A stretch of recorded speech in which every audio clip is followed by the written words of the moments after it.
Just like Groundhog Day, another gorgeous afternoon here at Wrigley Field as the Indians are in town for a one-game makeup. Rain out back on June 15th. The Cubs wrapping up a very successful homestand.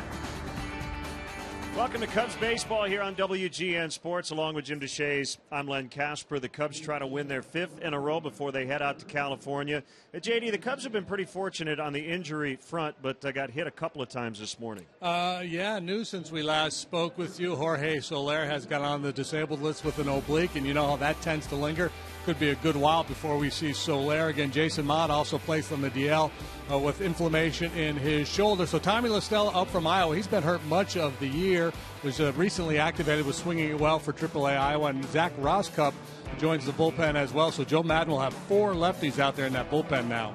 Cleveland in last place in the American League Central, but they've got a very good starting staff. They've been better on the road, and they have Corey Kluber, who won the American League Cy Young last year. Yeah, having a little bit of a down year this year, but still very talented Corey Kluber. Against the National League this year, he's been lights out, 3-0 with a .152.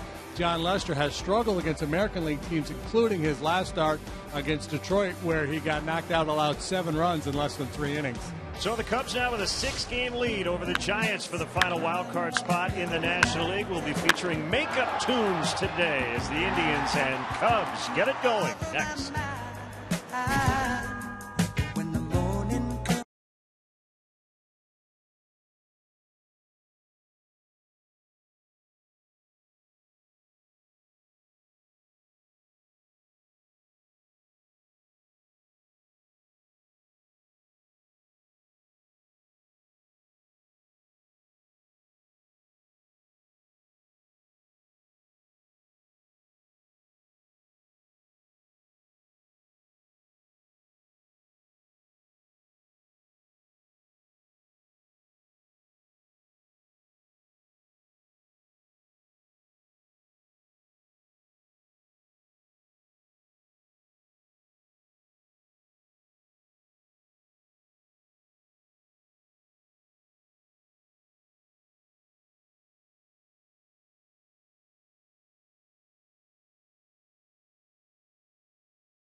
By Budweiser, still brewed the hard way. This Bud's for you.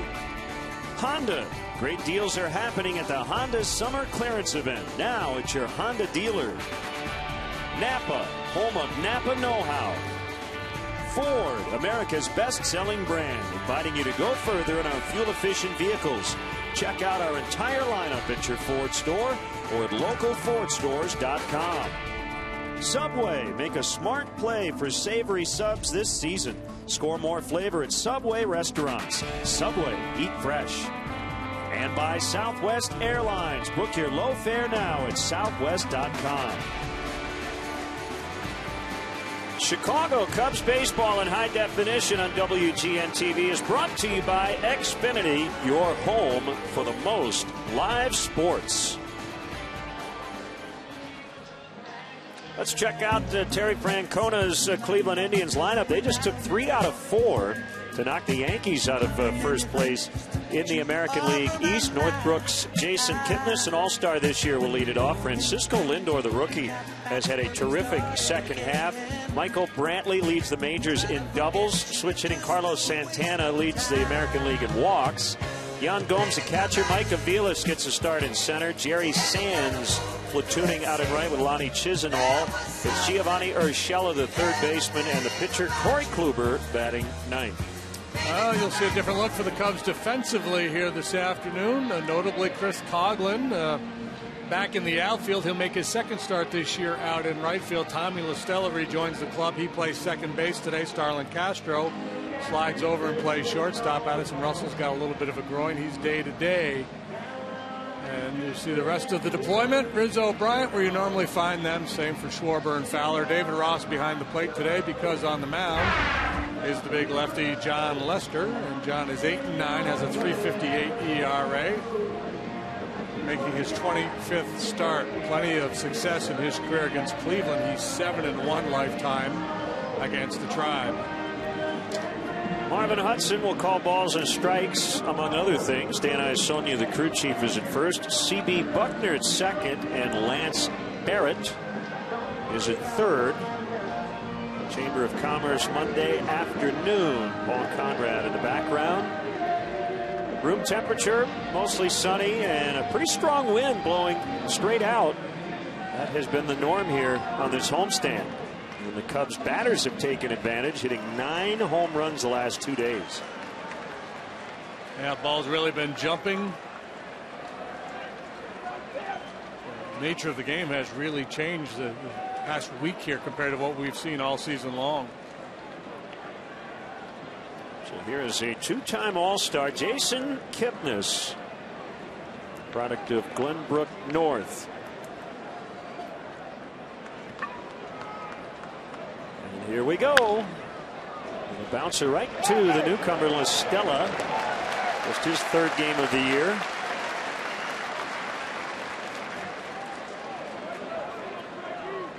So that's a good start for Lester. That'll bring up the switch hitting shortstop Francisco Lindor, who hit a game-winning home run left-handed off Dellin Betances in the 8th inning yesterday at Yankee Stadium. His second homer in as many days, and he made history. He's the first player ever to hit a homer off Betances from the left side.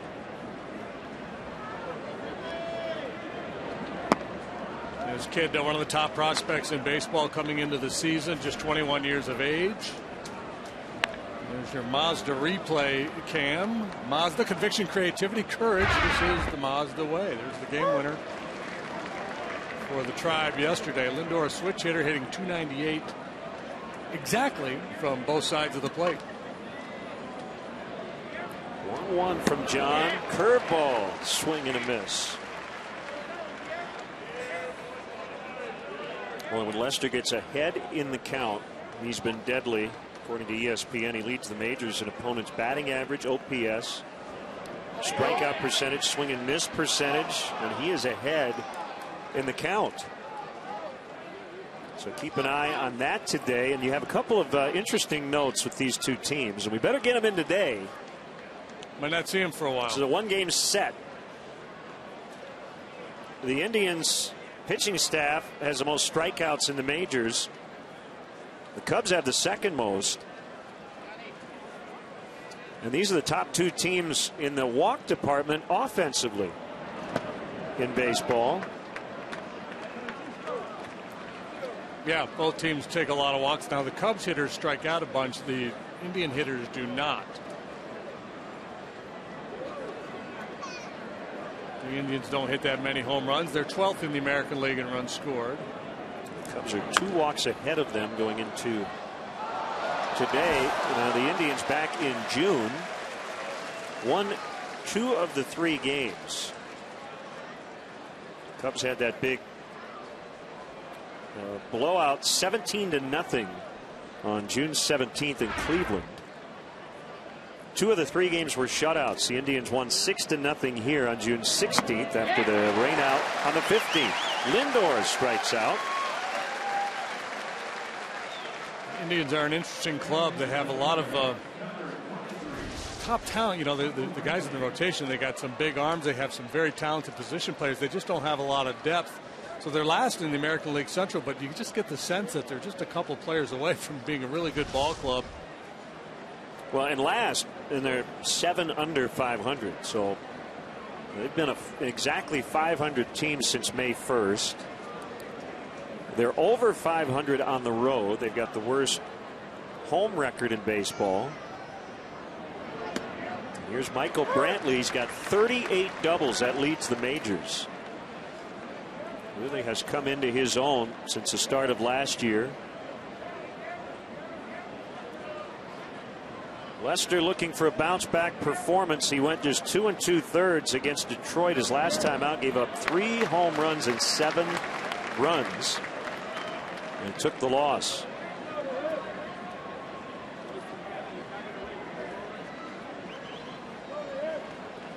First time he had allowed 3 homers in a game in 2 seasons. Prior to that, he had been 4-0 with a 2 ERA his previous 5 starts. Castro back at short today. And he makes the play, and the Indians go down 1-2-3. Cubs coming up against last year's Cy Young winner in the American League.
By Southwest Airlines. Book your low fare now at southwest.com. They connected 5 times yesterday. Fowler will lead off homer in the first. Kyle Schwarber's in left. Chris Coughlin in right. So you've got all the outfielders at the top.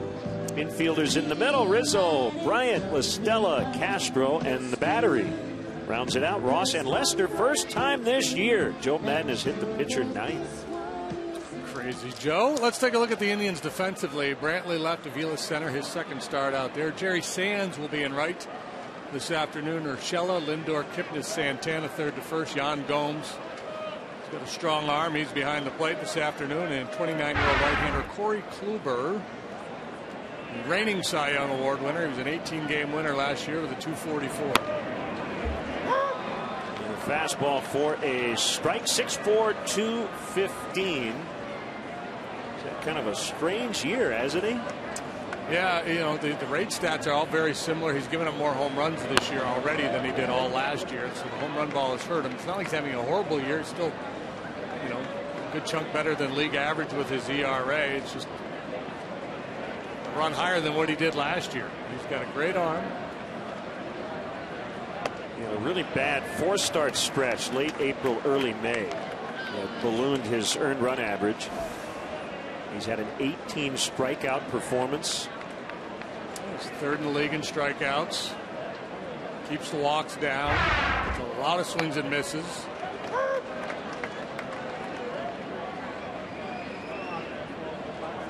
You know, in terms of the traffic that he's allowed, the walks plus hits, very similar. Opponent average. Strikeout to walk, very similar. It's just a matter of timing.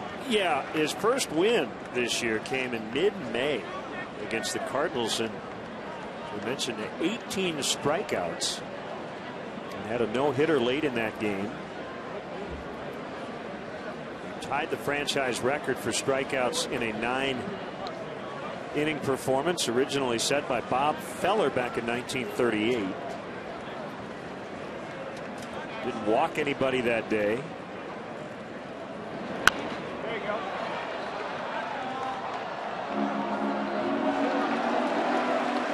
Then in his next start, he went 9 innings, gave up 1 run at the White Sox, and didn't get a win. He got a no decision.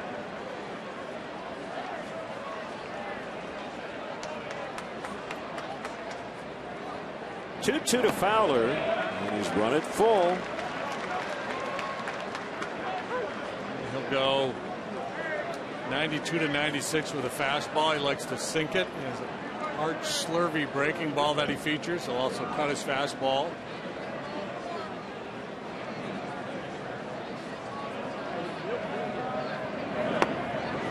Ball, strike 3. Fowler thought it was ball 4.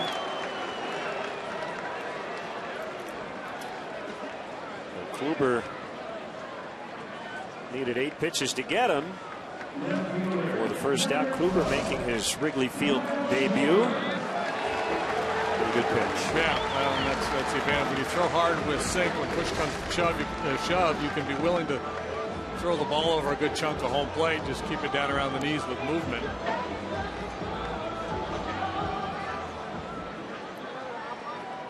Kyle Schwarber, who made his major league debut against the Indians June 16th here. He struck out in his only at bat in the 9th inning, but then he started the next 2 games in Cleveland as the Cubs designated hitter, and he combined to go 6 for 9 with a triple, a homer, and 4 RBIs. Swing and a miss. Change up there from Kluber.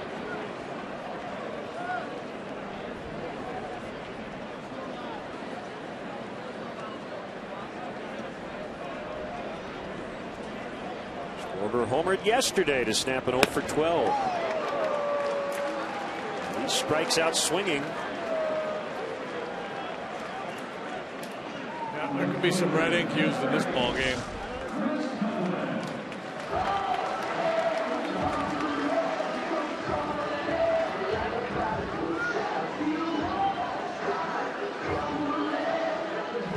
Dial it up a notch today, boys. Chris Coghlan. So the injuries to Soler and Mott each could be about a month long, which would put us in late September. Imagine Coghlan and Denorfia will get a lot of action out there in right. You got Stella back. Take over some playing time at second base. Starlin Castro against lefties. Addison Russell with some groin tightness yesterday, but it does not appear to be anything serious. He's got a baby due. His fiance due could be giving birth as we speak, so he is away from the club this afternoon. So we wish them all the best.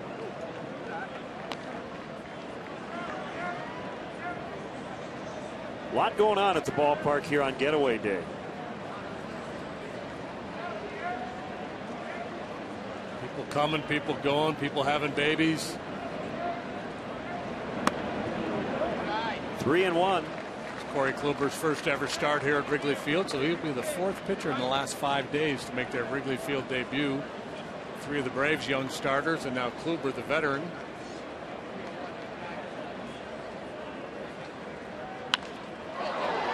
In the air, not deep, and coming on is Brantley to make the catch. Kluber matches Lester, each working a 1-2-3 first inning.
Cub fans, if you want to manage the game along with Joe Madden, log on to WGNTV.com right now. Click on the WGN Sports Game Zone banner. Connect to all the up-to-the-minute stats and information from the comfort of your home. Game Zone is sponsored by The Great Escape.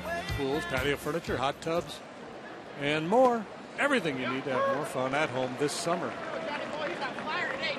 Peaches and Herb going to break, and the Spinners coming out of break make up Monday as the Indians are back in town for one. Carlos Santana bounces foul. He is playing first base. Obviously no DH for the Indians. He had been DHing with Chris Johnson being acquired from the Braves. Johnson played 5 straight games at first, but then he went to the DL with a left hand infection. They think it was due to a spider bite, as he just got toppled there, and that ball actually hit him on an 0-2 pitch.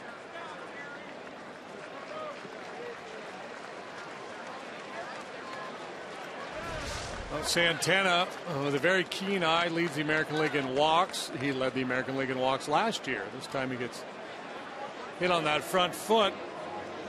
He's got the Hunter Pence look with the pant bottoms up over the knees.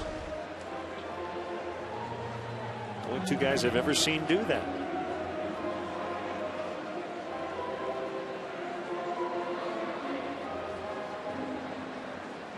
And he is aboard first base runner for either team.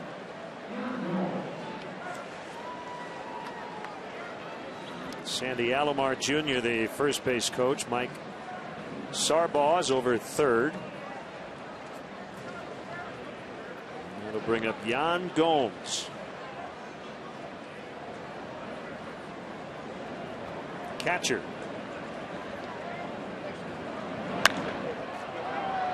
Popped up behind second. And Stella's got it. One thing I'm sure Joe Madden told his guys, or maybe not Joe, but somebody in that clubhouse, one of the veteran players, I would think, would send the message, hey guys, this is kind of going to have the feel of an exhibition game here today, one and done, before heading out on the road, but obviously a lot at stake. Let's make sure we kind of stay focused and engaged. And Cleveland, I would think Terry Francona would have a similar message for his guys. Love to pick up this win here today if you're the Cubs before heading out on this it could prove to be a very difficult road trip to San Fran and LA. Cubs have 17 of the next 23 on the road after today, as Mike Aviles takes ball one outside. The Cubs are 4-0 during American Legion Week, which will end today here at Wrigley Field. And Joe said he really liked the fact that his team didn't settle for a 2-2 split or a 3-1 series win, that they, quote, played it 4 out of 4 against Atlanta over the weekend. Aviles bounces. Bryant. La Stella. Rizzo. They go around the horn, and that's it for the Indians in the second. Scoreless early.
Ball blog at WGNTV.com. Sponsored by Jeff Vukovich, your nationwide insurance agent serving the area for 37 years. To join the nation, contact Jeff at jeffvuk.com. Nationwide is on your side.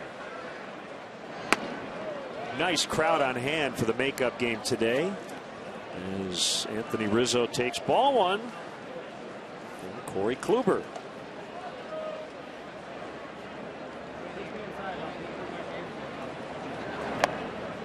It's a strike.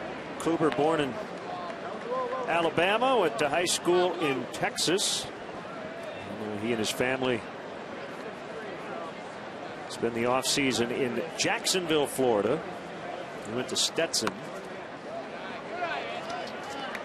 The Stetson Hatters. Jacob deGrom, did he pitch at Stetson as well?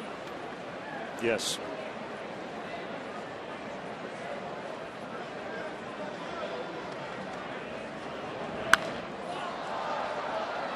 No. I don't have to look. I just said yes because it sounded right. Let's go somewhere for him. I think he did. I know he hit a home run off Chris Sale in college and down there in Florida. He did.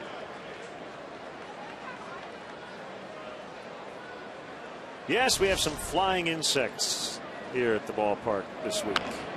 Pulled foul on the ground.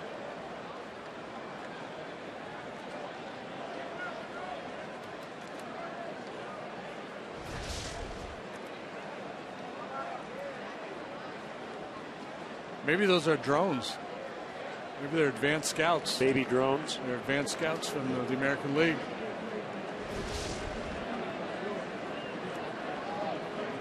Tracking the movement on the pitches. But he held. He gets a dragonfly-like movement on that breaking pitch of his. Cubs, as they normally do, seeing a lot of pitches here. Good patient approach by Rizzo.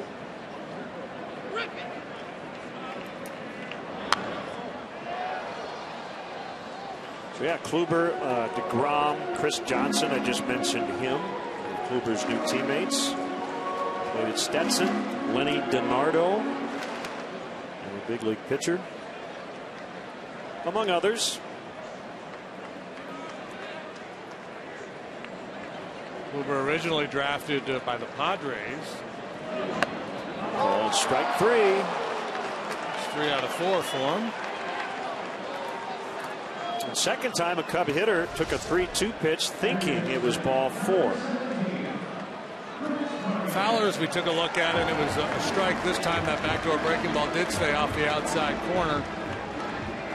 Again, I think sometimes that pitch gets called a strike on Anthony because of his proximity to home plate. It's not that far away from him. I think the umpire sometimes gets influenced by that.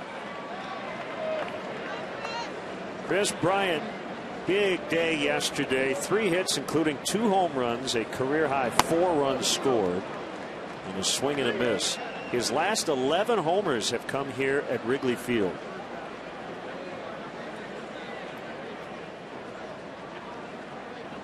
No Cub in his first major league season never hit more home runs than Chris Bryant's 19. Sands in fair territory's got it. 2 outs. Hey, Cub fans, let's go. Tickets are still available for the next homestand, which begins on Monday, August 31st, and will feature games with the Reds and those sneaky Diamondbacks. As always, visit Cubs.com to purchase tickets and get the latest game time updates. Diamondbacks are playing good ball, scoring a lot of runs. Good to see Tommy La Stella back in a big league uniform, brought up from AAA. Spending most of the season on the DL. A nasty oblique strain. He started the first 2 games of the season. 1 at second, 1 at third, batted 9th. Went 1 for 6. And then 19 games at AA and AAA combined, including some rehab assignment time. So he hasn't played a lot this year. Just when he got close to getting healthy, he aggravated it again. He did make good use of his time, though. He's grown a nice beard. Here's the 1-1. Listella has good on-base skills. He'll take a walk. He's got a short stroke. The reputation is that he handles good stuff because he does have a short, compact swing. Let's see how he does against Kluber here today. And he would qualify as a guy who has really good stuff. 3-1.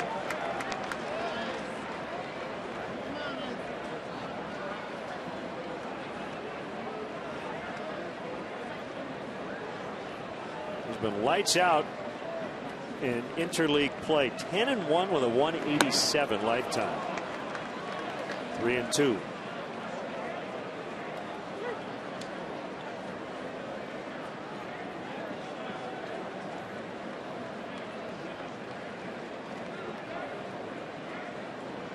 Jake Arrieta-like start to that windup. Not a lot of wasted movement. Pretty simple delivery. It's interesting. He's kind of been the little girl with the curl on her forehead. When she's good, really good, and when she's bad, she's horrid. His last 5 starts, 3-2 with a 3.26 ERA. 3 complete games in those 5 starts, and 2 ugly ones. Swung on and missed. 6 batters in, 4 strikeouts for Kluber. A little twist on the makeup Monday. See if he can get it.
Ooh.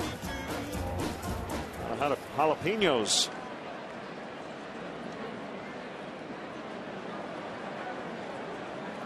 Yeah, that'll light you up right there. Jerry Sands playing right. Pops it up. Shallow center. Listella.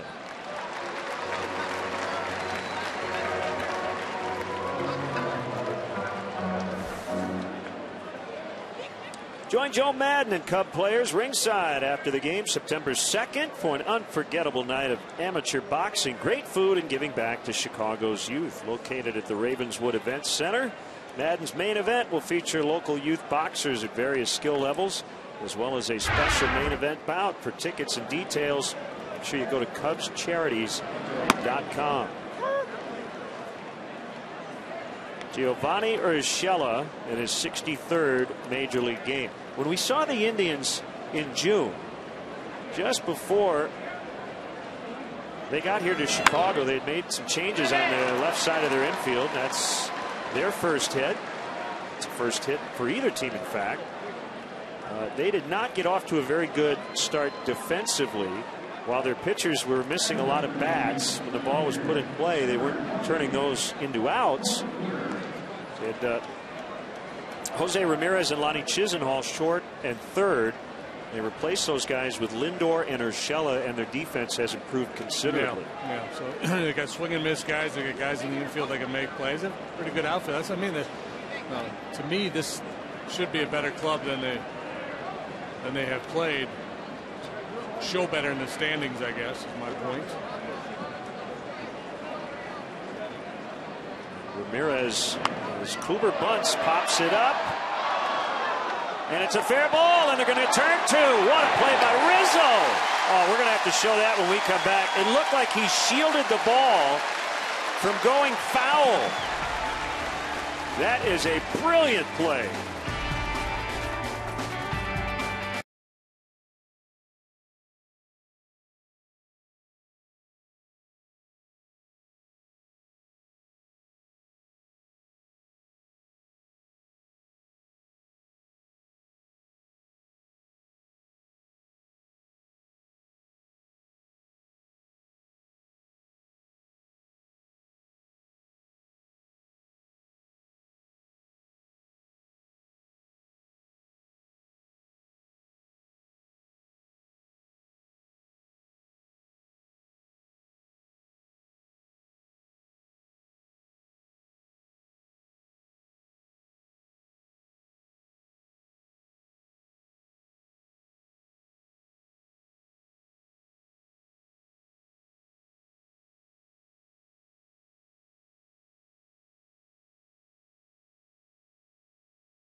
Corey Kluber got caught watching, and a very heads-up defender. We know Anthony Rizzo is that guy, and they turn a 3-6-4 double play. Yeah, we've seen him make this play a couple times this year. Well, this time he's pursuing this ball like he's going to try to make a play on it in the air. He cannot, but failing to do that, he does a great job of knocking that ball down, keeping it fair, and turning it into a double play. We've seen the creativity on a number of occasions for Anthony Rizzo. Just a tremendous all-around player.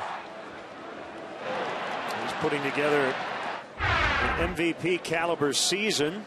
Yeah, we're creating a hashtag, Rizzo for MVP. Bryce Harper, if the season ended today, would most likely be the MVP, but the way the Cubs have played, and we still have 40 games to go, he's in the mix. A little slip out there by Sands, but now comes in and retires Castro. The Speed Replay is brought to you by Xfinity, your home for the most live sports. Yeah, it's, to have that package where, he's an elite offensive player. He's a tremendous defender. He's been stealing bases. He made that play the other day where he tried to run through second base on a forced play, hoping to get steal a run at home plate. So he's always thinking very creative out there to go along with all the physical skills.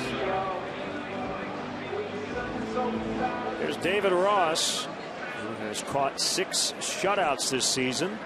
He's batting 8th with Lester behind him hitting 9th.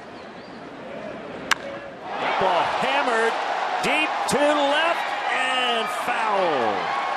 No fair. A home run for Ross. He somehow got it around the pole, and the Cubs lead 1-0. Terry Francona is taking a look at it in his dugout. David Ross didn't run. David thought it was foul. I thought it was way foul, actually. But the third base umpire, Lance Barrett, made the call, and I'm sure they'll take another look. And perhaps Lance didn't get a real good look at it, and as a third base umpire, you've got to call something. Okay, I hate calling it fair foul before the umpire does, but that's why I said foul. And they will overturn that after looking at it. Yeah. I jumped the gun. I apologize for that, but you got it right. Ron Luciano, the very colorful umpire in the American League years ago, he wrote a couple of books. One of them was The Umpire Strikes Back. He tells a funny story about umpiring third base on a ball like that, high towering drive down the line. He had no idea, didn't see it, but you're compelled to make a call. So he said his philosophy was, whatever you call, you sell it as hard as possible. Right. And that was back before replay. And right. He said I think Earl Weaver was managing, and I think it was against the Orioles. And he started pointing emphatically, fair, fair, fair. And next thing you know, Earl comes flying out of the dugout. He knows immediately that he blew it. Unlike now, there was no recourse back then. They just showed it on the scoreboard out in left, so obviously David knows that they will overturn it. Just kind of waiting for the official word from New York. I don't want to put any pressure on David, but I've already marked a home run in my scorecard. So got a couple more shots, big boy.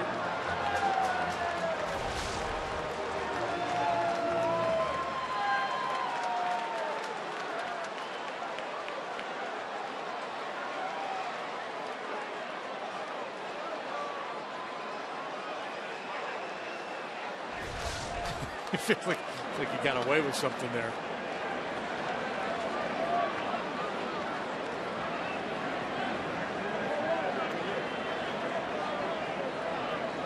So just a dramatic strike.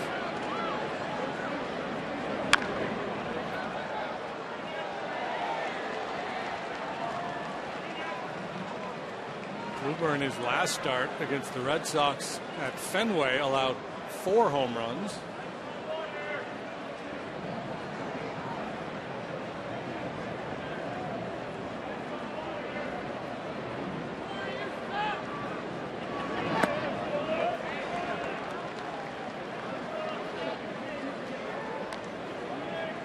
Home runs allowed, a career high for Kluber.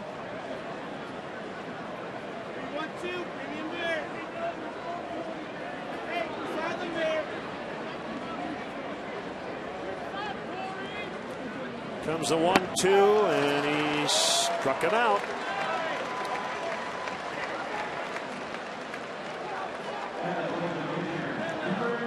Two outs. Here comes John Lester.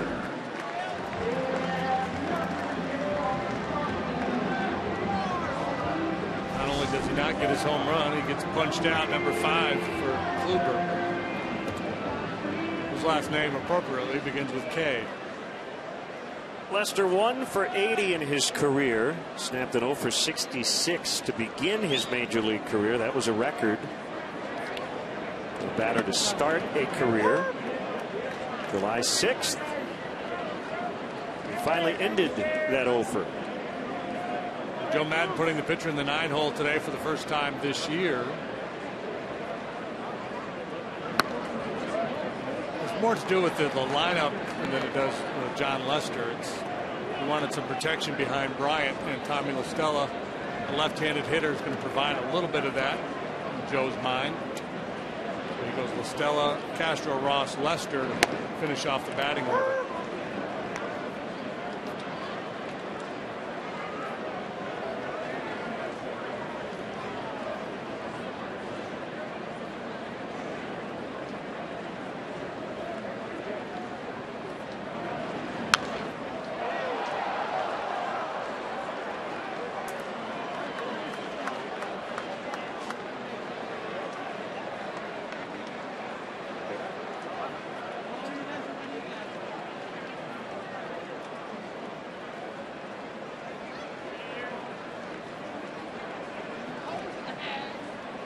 Kluber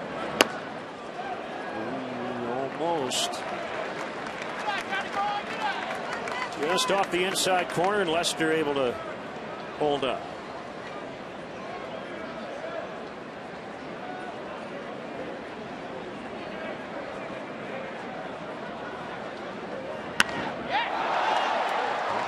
Good foul. Bullpen led by Chad Noble, the bullpen coach, catcher. He doesn't move at all. And those balls come screaming through there. Zach Rosscup, we mentioned, just joining the major league roster.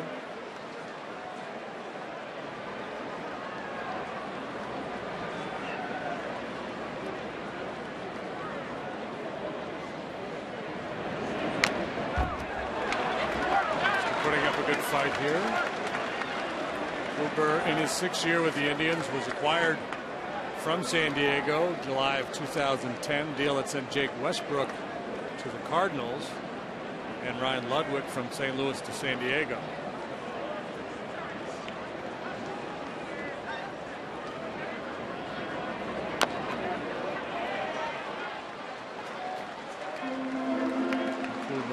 Year one of a 5-year, $38.5 million deal he signed with Cleveland, plus a couple of option years. There's the Judge Smales fan club. 2 Smales and an outlier.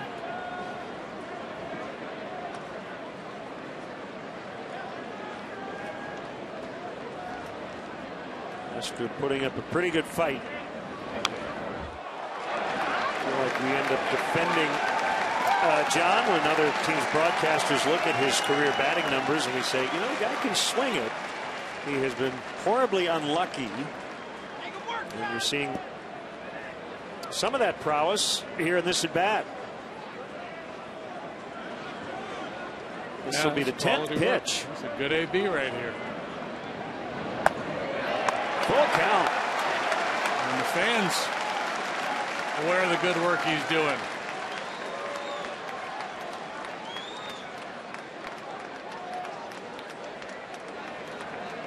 First 8 hitters, Kluber struck out 5. He drives that ball out into deep left. Brantley's got it on the warning track. So allowed out off the bat of John Lester. The replacements to break.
It's their own league.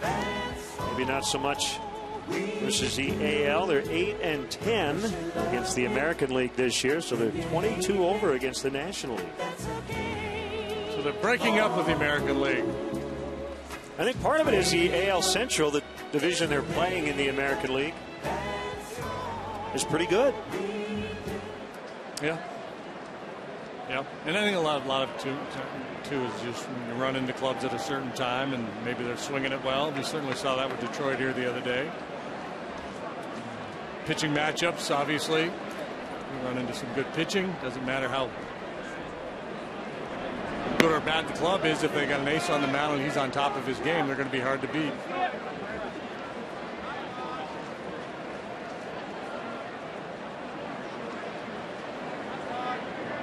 Believe Joe Sheehan wrote about it that the Central divisions have been the two best in baseball. The NL Central by far the best.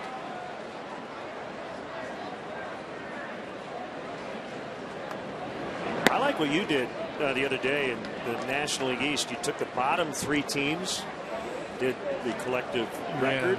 60 some odd games below 500. Yeah, Cleveland is in last. They're 7 under.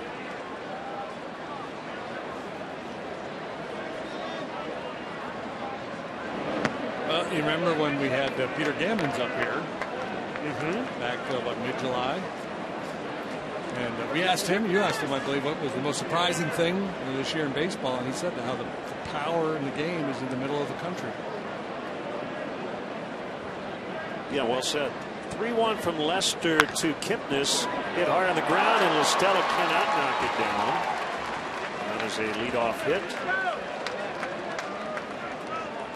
Jason Kipnis, who now has 11 hits over his last 6 games, including today. We saw him in June when he was scorching. Yeah, he can play. Standing hitter, good defender. And he can run a little bit. He's stolen 11 bases. He's been caught 8 times, so not a great percentage.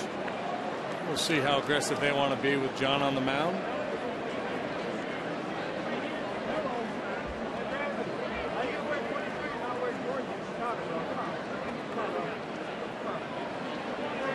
First 2 Cleveland base runners we raced with double plays.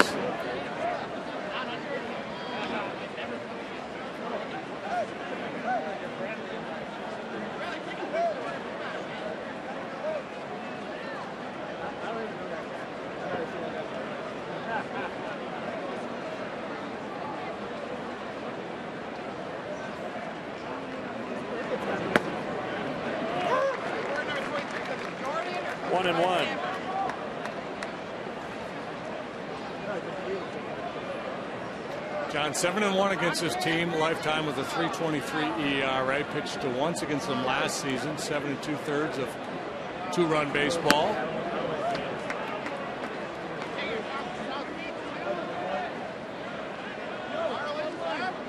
This current group has not had a lot of looks at him in terms of the individual matchups between their hitters and John.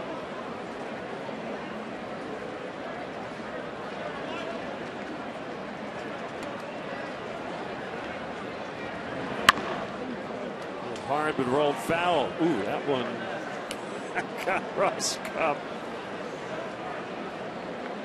And no flinch at all. I couldn't do it.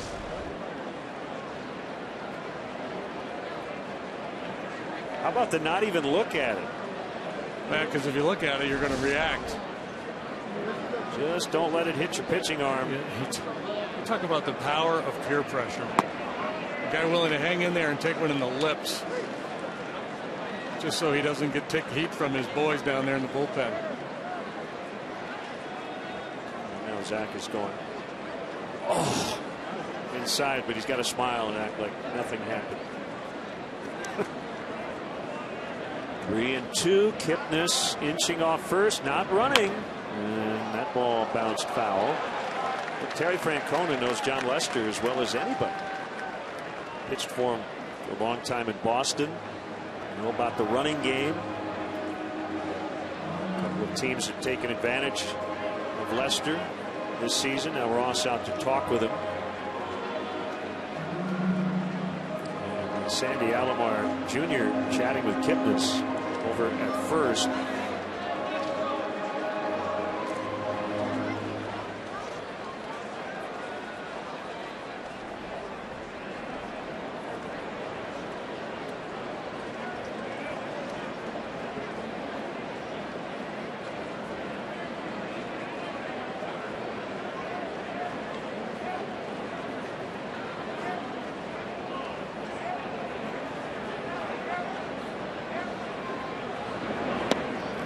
walked them. Trouble here for Lester. Those two have reached. Come out and enjoy the enhanced Budweiser bleachers. They still remain a timeless tradition in Chicago. No experience quite like it. Visit Cubs.com/bleachers to buy tickets and learn more about the available spaces. The other part of it for Tito might be the wind's blowing straight out. He probably doesn't want any mistakes made on the bases today either. Be a little more careful on a day like this. Right, and that's always a consideration when you look up and you see the flags blowing the way they are. You say, well, we don't want to be too daring on the bases and take chances. So the question becomes, how much of it is, do you? And I think with the average pitcher, that thinking certainly makes sense. Now with John and his struggles out there, that changes the math a little bit. Line shot, caught by Fowler. Tagging and heading to third is Kipnis. First and third, one away.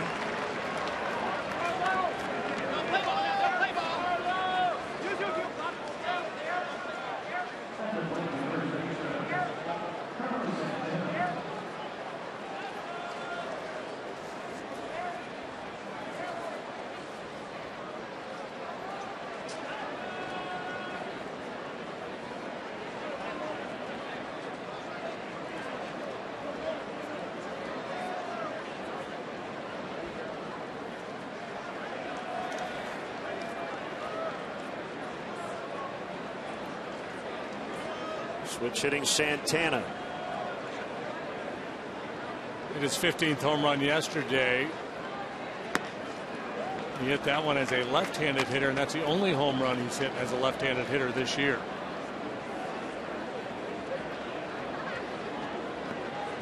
Slugging just over 300.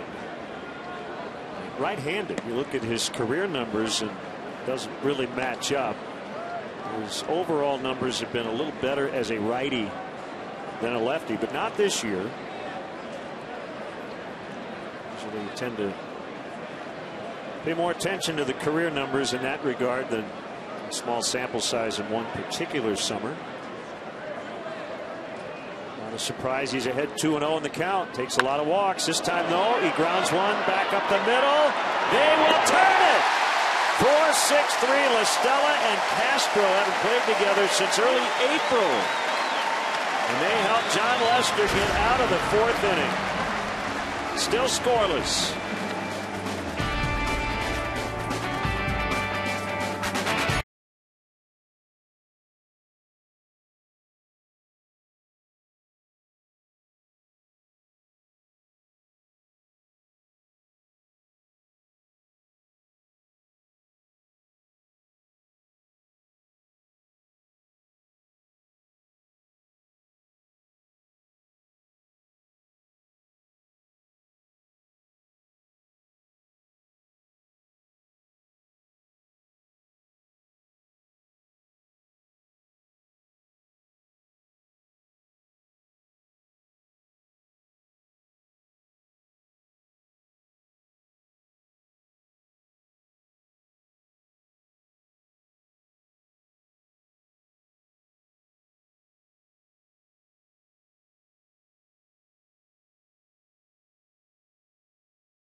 Cub fans, show your Cubby pride with Cubs checking and an official Cubs MasterCard debit card, only available at your local Wintrust Community Bank. Go to wintrust.com/Cubs to learn more. Member FDIC. By the way, going back to the David Ross home run that turned into a foul ball, that was a crew chief review. The boundary call was overturned anyway, so wouldn't have mattered. Terry Francona would have maintained his challenge, but those boundary calls are crew chief reviews.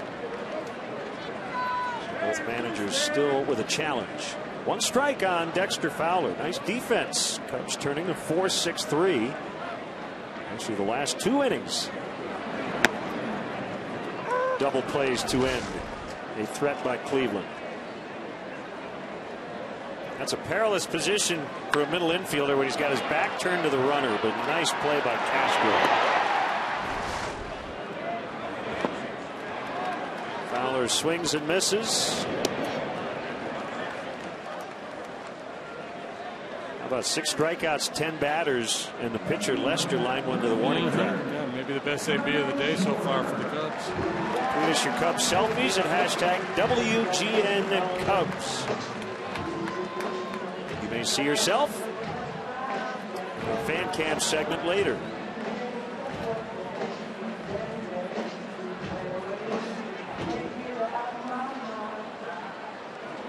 Schwarber fanned swinging in the first.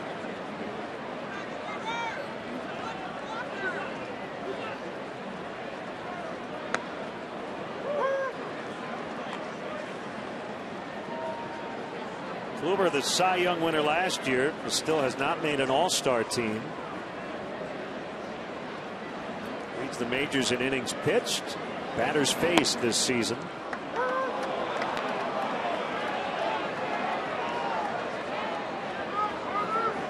Major League leading 4 complete games.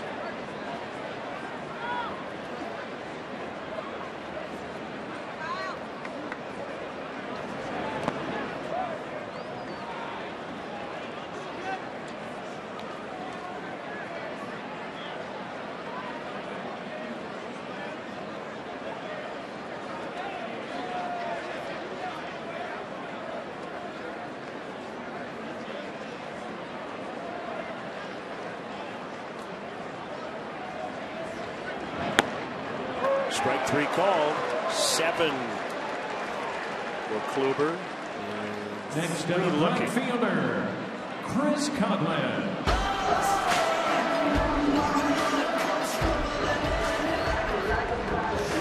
Conlon in right today. Jorge Soler going to the DL with an oblique injury. 7th career start in right. And if you go back to his minor league days, we know he started as an infielder. He actually played more right than he did left or center.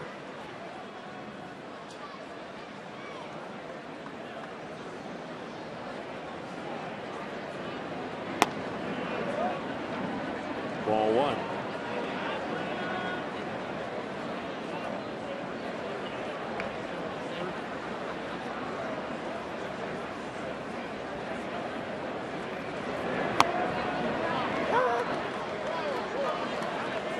Well, July 30th of last year, Corey Kluber needed 85 pitches as he beat Felix Hernandez and the Mariners 2-0. See that Greg Maddux type performance too often anymore. Especially for a guy who racks up so many strikeouts. The delivery reminds me a little bit of Chris Carpenter, the former Cardinal. Carpenter threw more of a traditional curveball than Kluber does.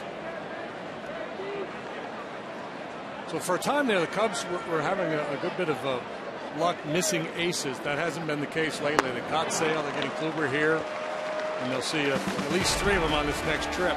He just struck out the side.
the Curious Bank.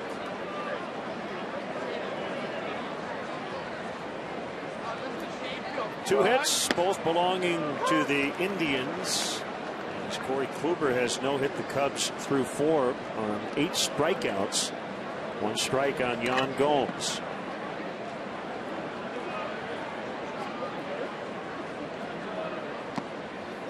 We spent a decent amount of time on the DL earlier this year. The numbers are down. He had a really good year last season.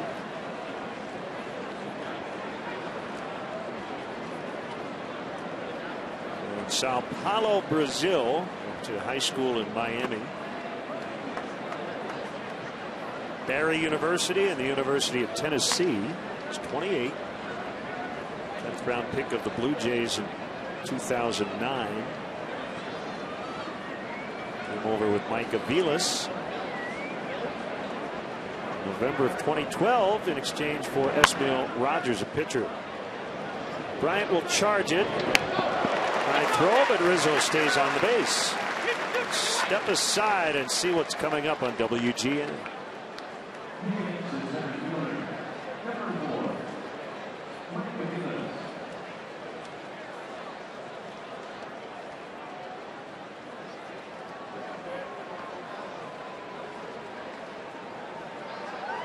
Great to have you with us.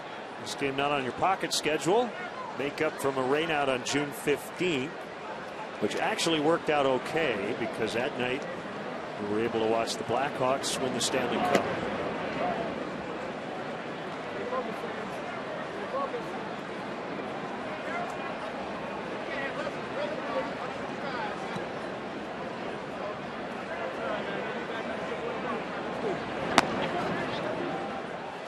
Ross will head out. Mike Aviles has had a split focus this year, and you can understand why. His teammates, the Indians organization, really Major League Baseball, all have shown great support for Mike and his young daughter Adriana, who is battling leukemia. Jorge Posada even mentioned Aviles and his family during his Jersey retirement speech in New York on Saturday, which Aviles really appreciated. And the Indians reportedly also kept Aviles off the trading block because of those family concerns. Pretty classy. As he grounds out. Terry Francona recently went with his former pitching coach and now the Red Sox manager, John Farrell, to his first chemotherapy treatment while the Indians were in Boston.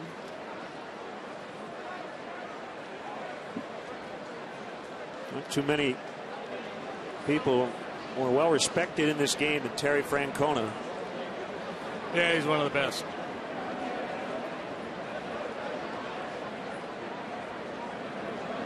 Former Cub. That hurdle like pace scoring on that bubble gum today.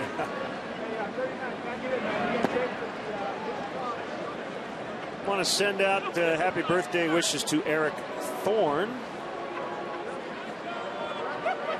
And I guess now your wife has to take you out to dinner, Eric, according to your tweet.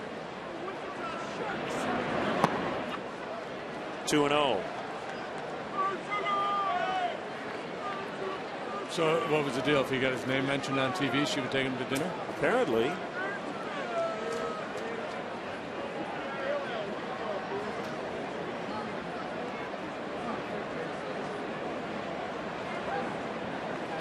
Kluber getting all the strikeouts. John Lester with a little different MO here today. Just about every out on the ground, including 3 double plays.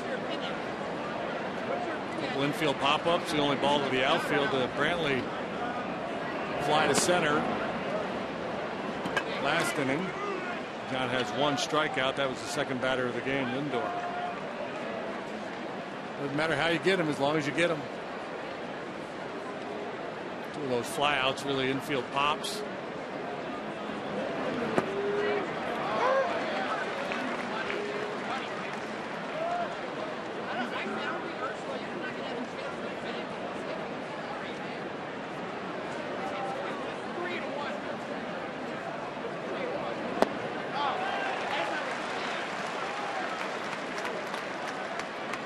3-2 on Sands. Dodger, Ray, Indian.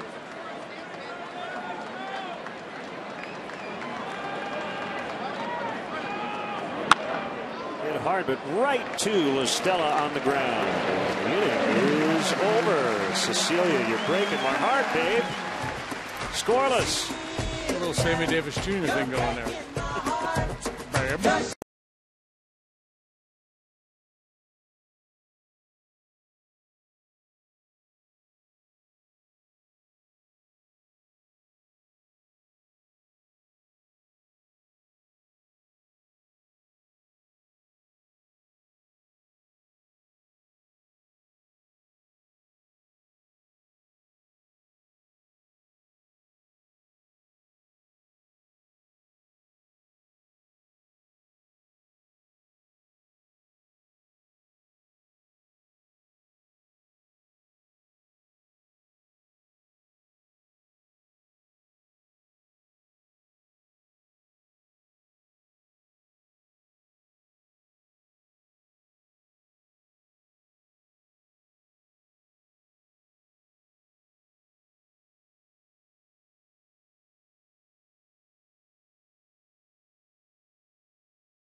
Buds for you. Stay tuned for the 7th inning stretch. It usually happens around the middle of the 7th, and it's brought to you by Budweiser. Still brewed the hard way. This Bud's for you. Pat and Ronnie will handle the stretch. A two-part harmony.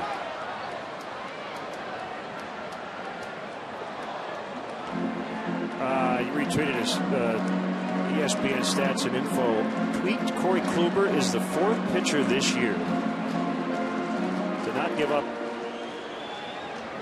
a base runner through 4 innings 3 times. Can you name the other 3 pitchers to be perfect through 4? Shelby Miller? Nope. Jake Arrieta? Nope. Chris Heston? Max Scherzer, of course. Kershaw and Madison Bumgarner. Yes. And nailed that. These guys are pretty good. It's like Absolutely. Barney Fife with the preamble to the Constitution. We killed that. Anyone? Bueller?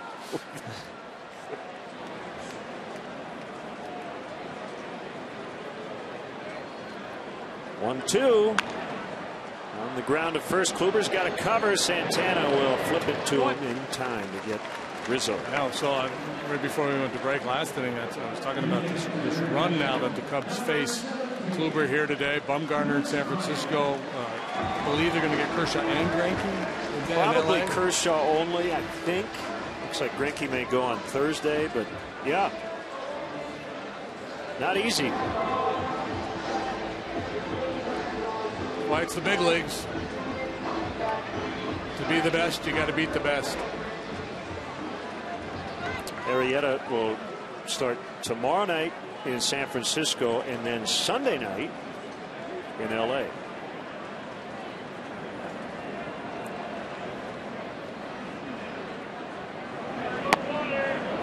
Strike to Bryant.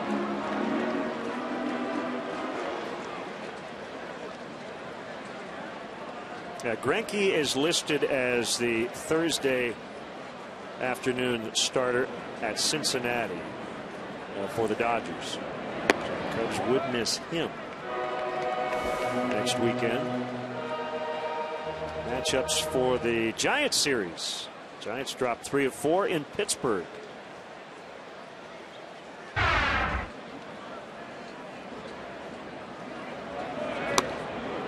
the Cubs will go to San Francisco either up 6.5 or 5.5 on the Giants.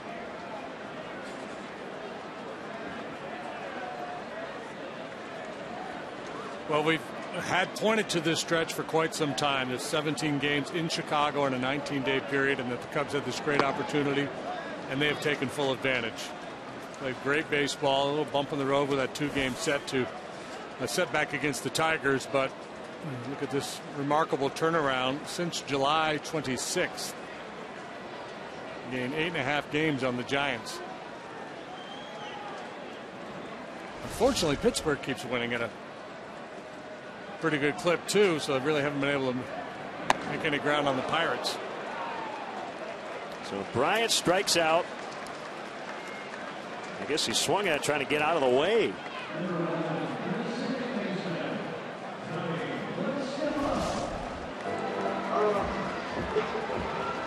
Yep, he went.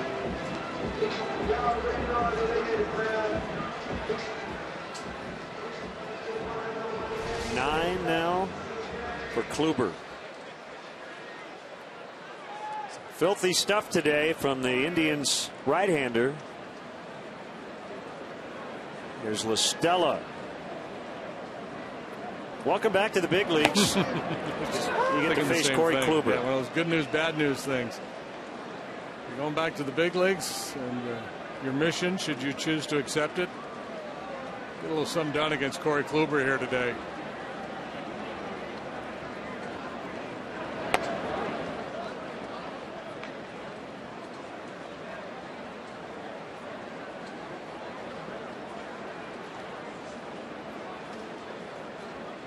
We got working there.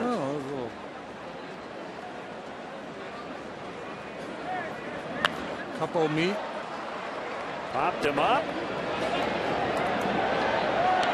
And Santana has to backpedal to make the catch. Corey Kluber has been perfect through 5. Well, mac and cheese and pulled pork. Good eats.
Your chance to win 6 meals from the Simple 6 menu at Subway. Subway, eat fresh. Message and data rates may apply.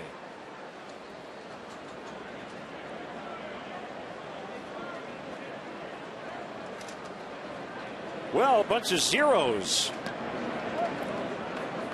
No, I'm not talking about people in the booth. Losers. Talking about the line score. Bagels. Urshela, the third baseman.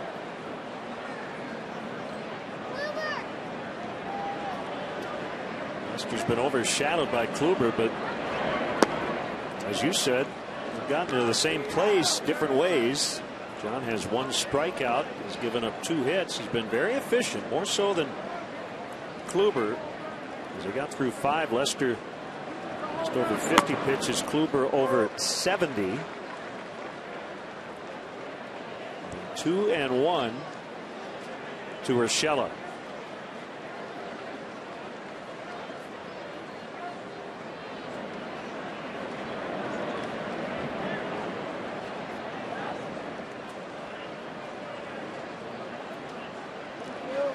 John taking a little extra time before starting his windup there, so David Ross asked for timeout just to reset, get him back into rhythm.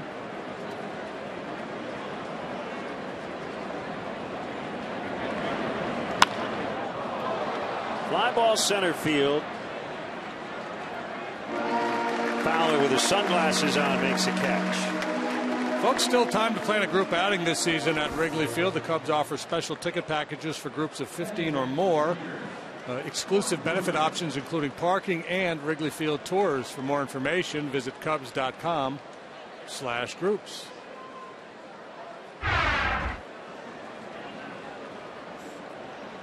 Kluber got caught looking as he bunted in the 3rd inning with a runner at first. Anthony Rizzo played the ball on a hop, made a nice sliding grab after the ball hit the grass, turned to 3-6-4 double play. Solid defense by the Cubs today. Lester throwing a lot of strikes, working quickly, everybody engaged.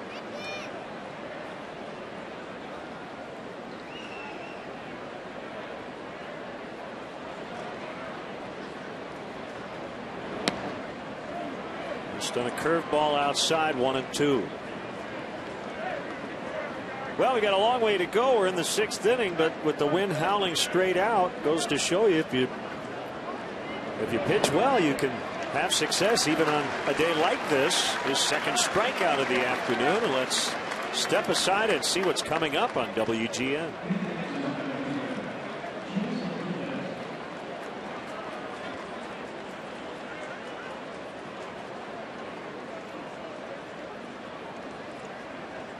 Jason Kipnis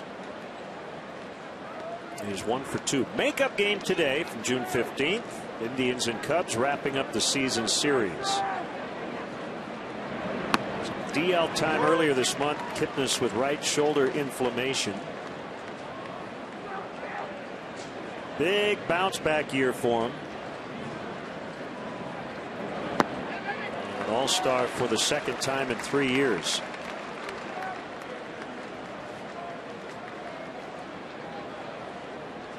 Unique start there as he points that bat back parallel, and didn't really help him that much that time, did it? Jackson 5, Makeup Monday. We'll watch you back.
Corey Kluber and John Lester have been dueling. Kluber has not allowed a base runner. David Ross missed a home run by a couple of feet. That's been it. Yeah, he's been throwing sinkers and four-seam fastballs, 92 to 95 miles an hour. He's had that sharp breaking ball working. He's mixed in the occasional changeup. And game on here. A couple of elite pitchers on top of their games. Chris Sale had a 15 strikeout game against the Cubs recently, but they were able to work some deep counts. He starts the 6th with 72 pitches so far. Castro in for Russell today. First start at short for Starlin since August 6th. 4 starts at second base in the interim.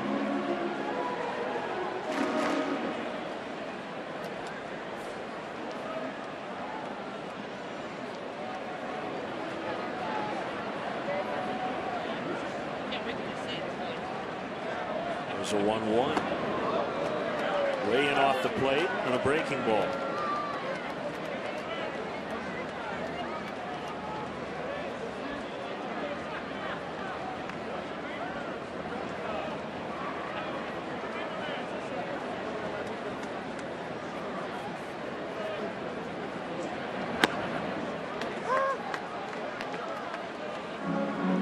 See Popular Mechanics? I do not. Kluber was on the cover of the April issue this year. Pitching magazine, huh?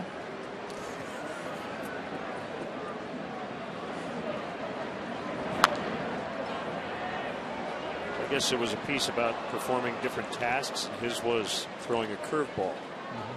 Well, he has a kind of a funky breaking ball. It's this hybrid, and he doesn't really define it. He doesn't call it a curveball or a slider. He just calls it his breaking ball. And like a lot of guys we see over the Arrieta, you guys have the ability to shape their breaking pitch, make it a little softer and bigger, or tighter and smaller. Urshela ranging to his left, and he gets Castro.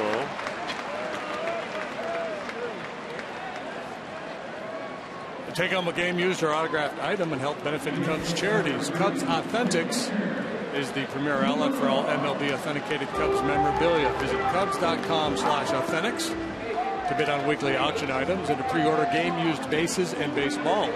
The Cubs will donate net proceeds from the sale of Cubs Authentics to Cubs charities.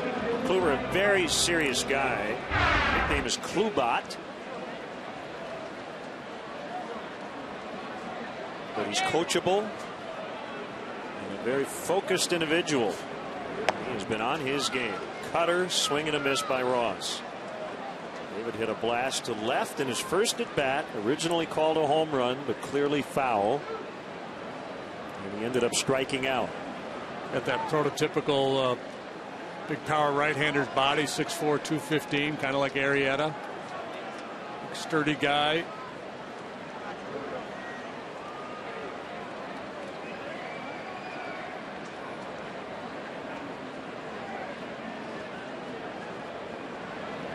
Yeah, I loved your analogy earlier in the year, and I think it applies today. You've got the plow horse against the thoroughbred, Lester and Kluber. And Kluber racking up all the strikeouts, and Lester just doing his thing, just relentlessly pounding the bottom of the zone. That'll be the first Cub hit, so David Ross getting the best cuts at Kluber. Perfect game is gone. No hitter is gone in the 6th inning. And the guy who's had the best at bat against Kluber, John Lester, strides up to home plate. Saw a lot of pitches, ended up driving the ball deep to left field. Brantley able to run it down. We'll see if the Cubs can get a little something going here at the bottom of the batting order. And slider down, but Ross able to get out in front of it, cut it off, and loop it into left for a 1-out knock.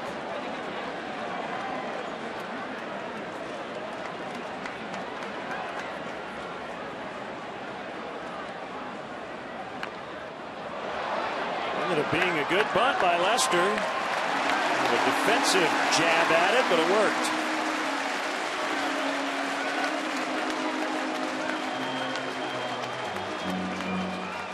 A little surprised Santana didn't take a shot at David Ross at second base.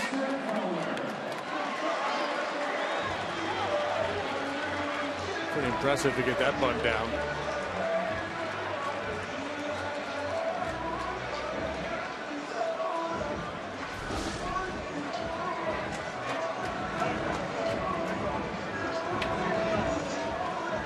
So Joe Madden going old school here today, having his pitcher bat ninth and laying down a first pitch sacrifice bunt. Playing against an American League team, which is kind of has played the game in a National League fashion this year. They lead the American League in sacrifice bunts. Fowler pops it up. Lindor, the shortstop, emphatically calling for it in shallow center, and the inning is over. The perfect game is over, but we're still scoreless.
Cam with the Foo Fighters.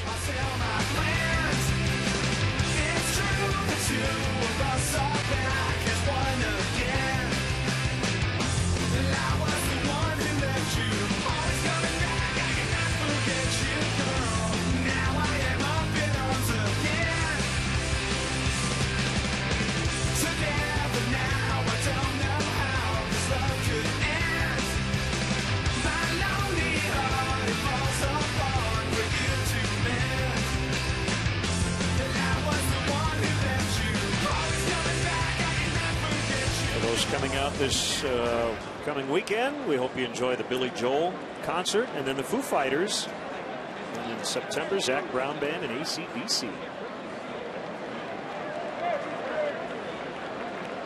So nothing. We get into the 7th inning.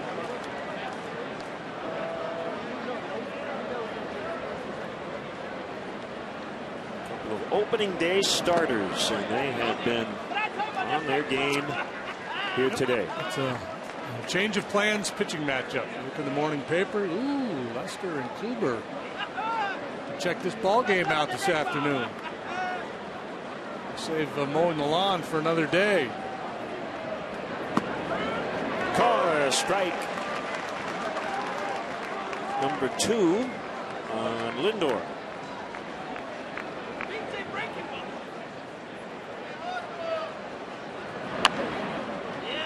Kid's been on a nice roll. He's hitting 16 of 18, batting better than 400 in that stretch. In Puerto Rico, went to high school in Florida. He is 70 days older than Addison Russell. He's 21. He went 1 pick ahead of Javier Baez in the old 2011 draft. He went 8th overall. Yeah, I think Baseball America had him as the 9th best prospect coming into this season. It's outside. Baseball America, Baseball Prospectus, one of those. Something with baseball in the title. Yeah, one of those people that rate prospects. Everybody had him up there among the best in the business. swing and a miss. Strike three. Was that a changeup? It was a changeup. Well, it was a good one. 3 in a row now. 4 on the day for Lester. It was well deployed. Outside part of the plate. Downward action. See the grip. And the flail.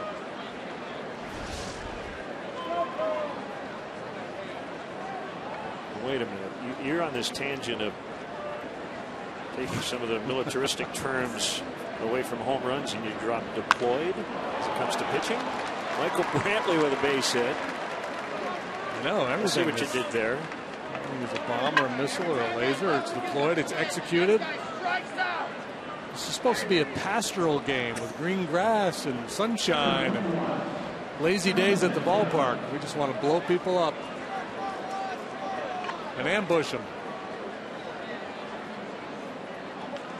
and steal things.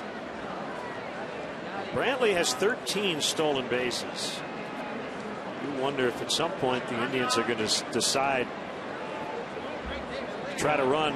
Well, there have been so many ground ball outs here today. They bounce into 3 double plays. 36 successful steals against John Lester, most among all pitchers so far this year. And Brantley, 13 out of 14 this year. He was 17 out of 18 last year.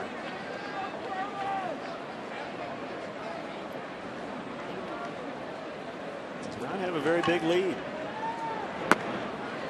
In fact, I don't think any guy who's been on base, there haven't been a lot of them for the Indians, has looked Runnerish at all like he wants to run. I'm with you. Kipnis measured a decent lead, but there was nothing in his body language that led you to believe he was thinking about going anywhere. So that, at least to this point, has taken that issue out of the equation for Lester and Ross.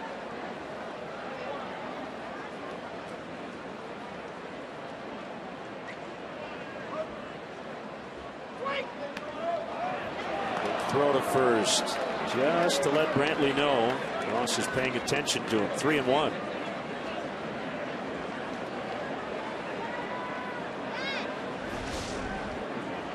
Getting to that stage of the ball game, there one mistake could cost you the game. The way both these pitchers are going, and both guys know it. The latter third of the ball game.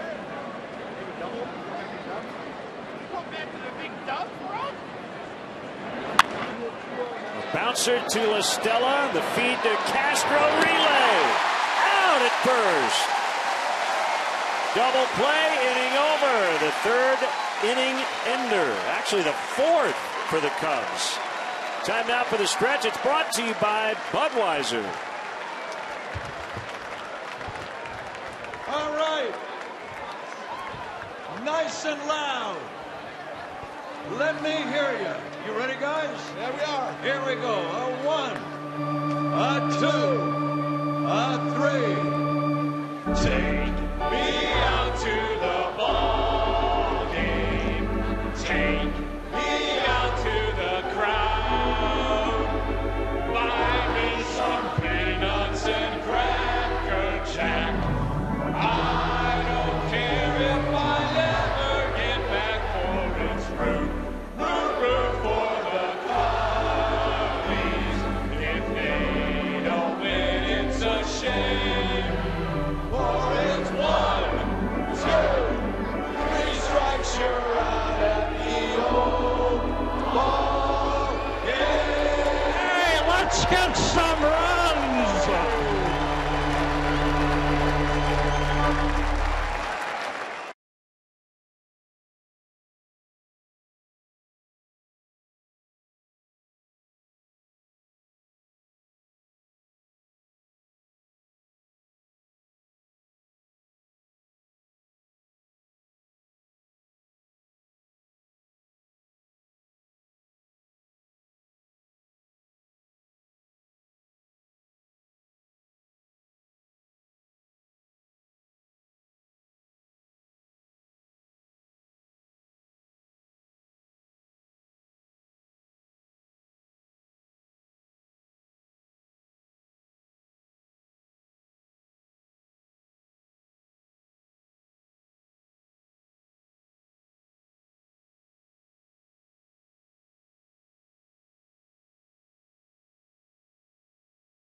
Double plays, 5-4-3, kind of routine, and then a beautiful play here by Rizzo on the popped up bunt by Kluber.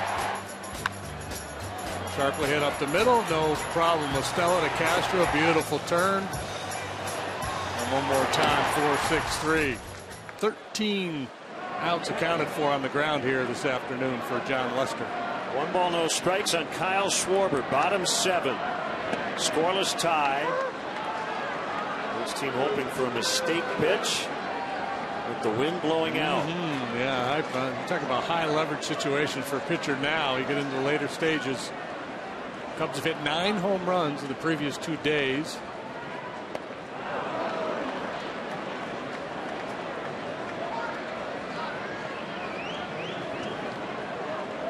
It's a little breezy today. West at 16 miles an hour when the first pitch was thrown, and it seems to be gusting right now. Just blew it past him. A hat trick for Schwarber. Time for today's Honda game summary. Well, it's been all about the pitching, and there are the pitching lines.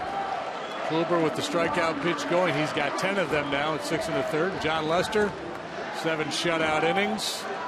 1 walk, 4 punch-outs. Honda Dream Garage Sales event now at your Honda dealer. Kluber becomes the 9th pitcher to strike out 10 or more Cubs in a ball game this year. Coughlin playing right.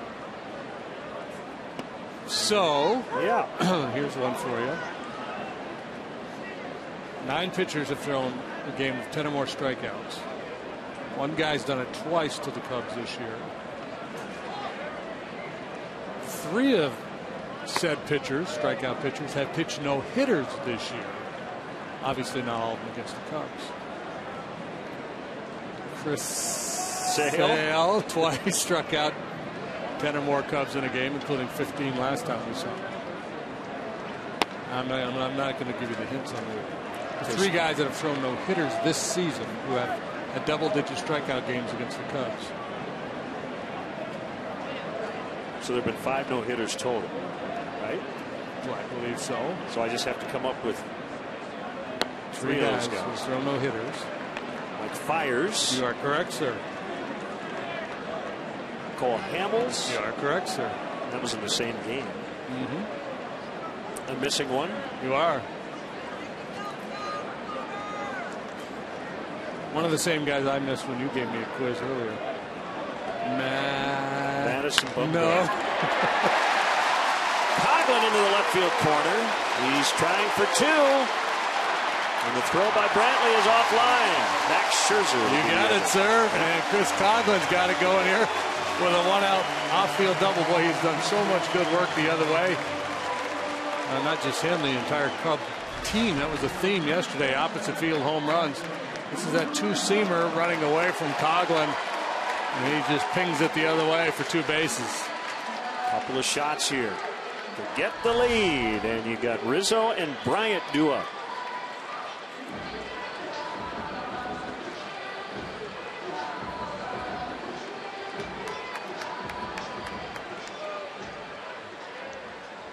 Nothing doing in either bullpen. Both of these pitchers have been in complete command. So big chance here for Rizzo. Gary Jones, third base coach. You would expect him to be very aggressive with a send here. On a base hit. Second time in as many innings. The only 2 times the Cubs have had a runner in scoring position. Have not had a base runner reach third. Indians have had 1 runner at third. That was Kipnis. And the best scoring chance for either team came in the 4th inning. First 2 Indians got on. Big 4-6-3 double play got Lester out of it. Up a hammered foul off the facing in the second deck.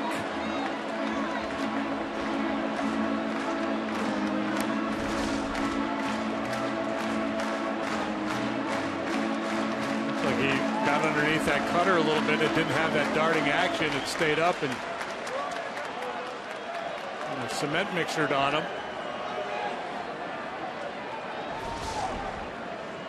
I think he'd be awfully cautious with Anthony in this situation.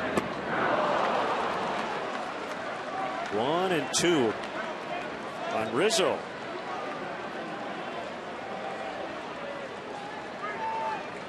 He's got a base open. Got a right-handed hitter on deck, albeit a dangerous one, but right-handed hitters hitting just 195 against Kluber this year.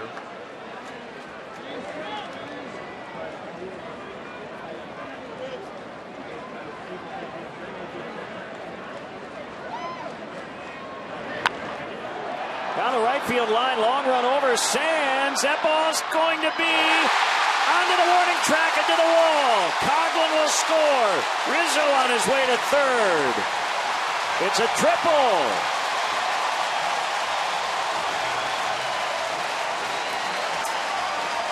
Who would you rather have? Standing in the batter's box for the Chicago Cubs in a critical moment. Nobody. Nobody more so than Anthony Rizzo. And we have seen him do this time and time again. Fastball's moving in and likely going to hit him in the hip if he doesn't hit it. Pulls the hands in. Not only does he hit it, he manages to keep it fair. And then the race is on between Jerry Sands and the ball. Can he get there before the ball gets down? A noble effort off the glove. But the Cubs have the lead, and Rizzo all the way to third base with one out. A double, triple, 1-0, and the Indians have to bring their infield in against Chris Bryant.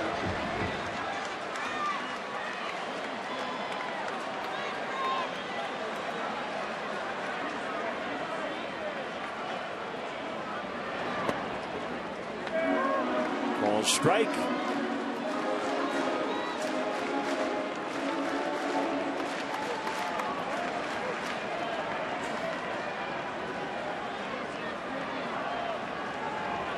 Well, you've got a lot of room in the outfield. You've got the infield in, the outfield back with a wind blowing straight out. Tap back to the mound, and that'll keep Rizzo at third. 2 outs. This is good stuff, man. Old-fashioned pitcher's duel here. Both these guys working really hard, and nobody up in either bullpen. Both managers liking what they see from their guys.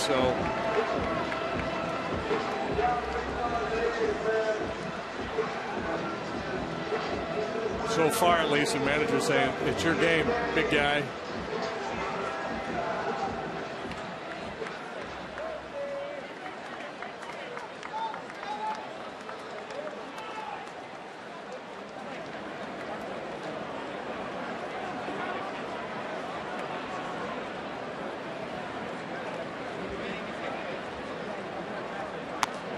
Side to La Stella.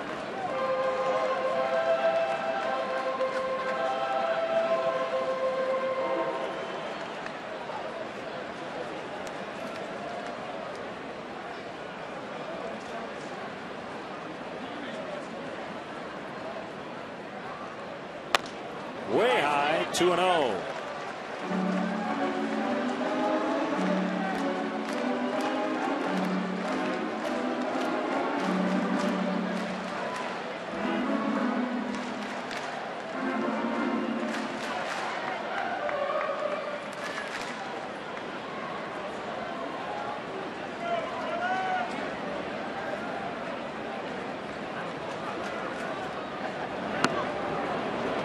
Strike. Cubs dropped the first 2 of this homestand to Detroit. Gave up a ton of runs, but 4-game sweep over the Braves, trying to make it 5 in a row before they head off to California the rest of the week. The onesie trip.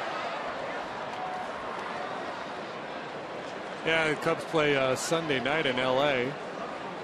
So not due back here until about 5 in the morning on Monday.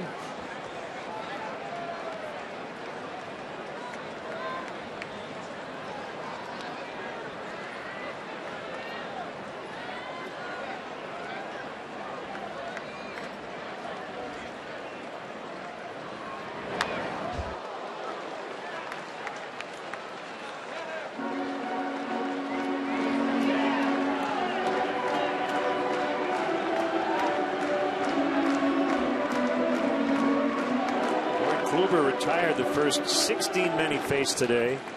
He was perfect into the 6th, and he's now trailing in the 7th. That's how good John Lester has been.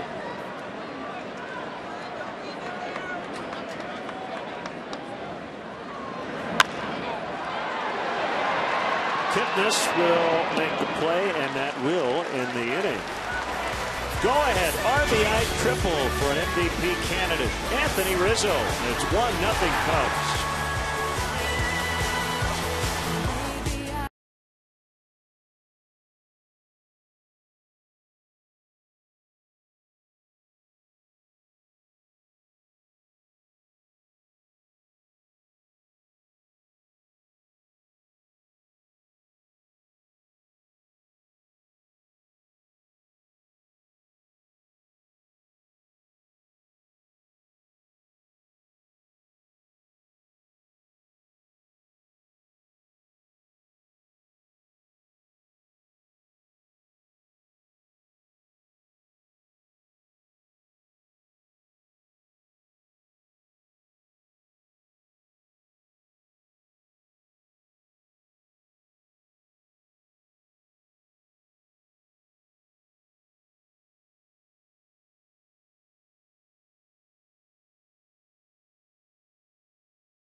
Catch the best matchups in baseball. Reserve your place in line for history in the making by joining the season ticket holder waiting list. It's easy and free to register. For details, visit Cubs.com/waiting list. 8th inning. John Lester is still in there with a low pitch count. A 1-0 count on Yan Gomes. Rizzo with the RBI triple after Coghlan had doubled.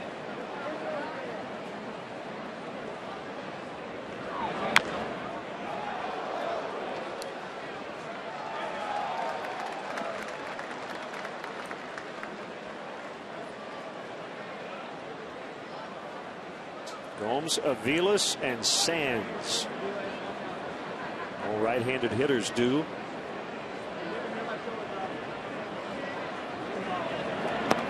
Swing and a miss, 1-2.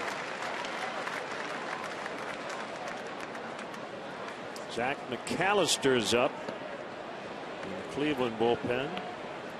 Former Cub Jason Beret is the bullpen coach.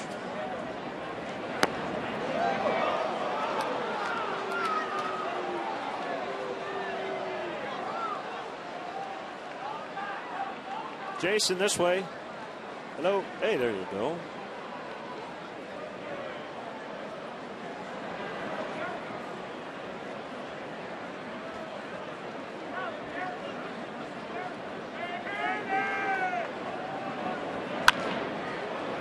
Would line the other way for a base hit.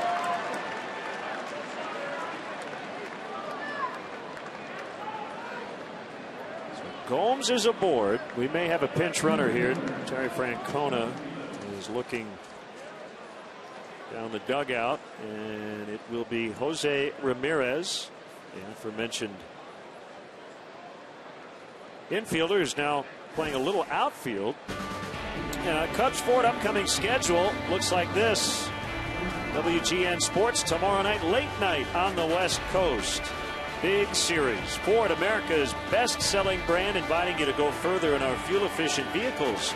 Check out our entire lineup at your Ford store or at localfordstores.com. Aviles bunts. He pushes one right to Rizzo, and he'll tag Aviles with Ramirez advancing. Normally the adage is you don't play for a tie game on the road, but I think that was essentially making sure you don't hit into yet another double play.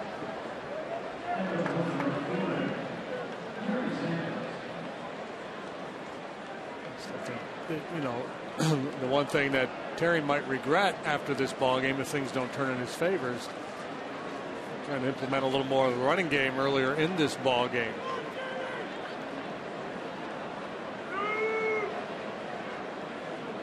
Here's Sands.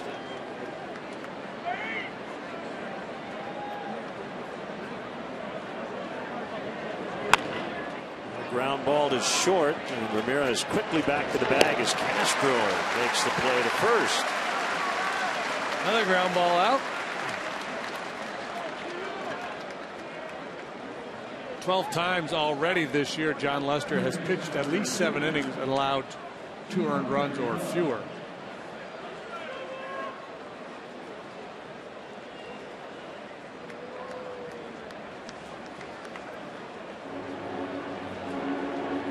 What has been deemed by some as an ultra quality start. Is that you? No, I was reading about it. I actually have Peter Gammon's GammonsDaily.com had a story. Ultra quality start. Ultra quality start. 7 innings or more, 2 earned runs or less. Okay, I like it. John among the leaders in the National League in that department. You can do a search on Baseball Reference play index. Filter for all that.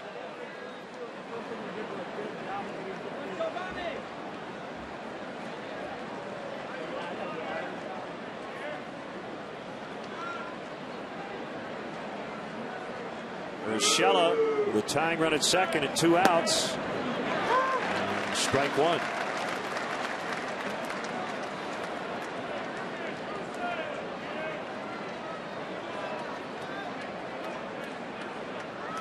Ryan Rayburn out on deck.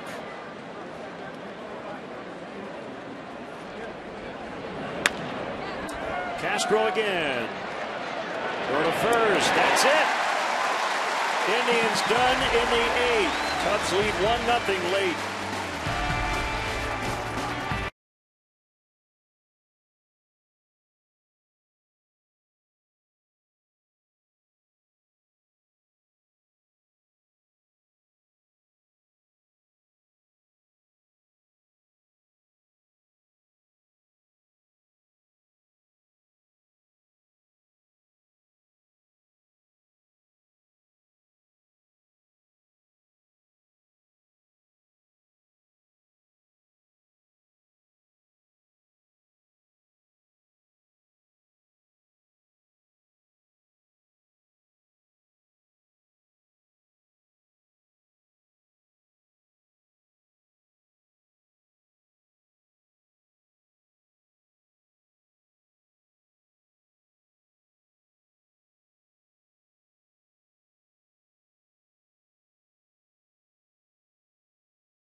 To 0.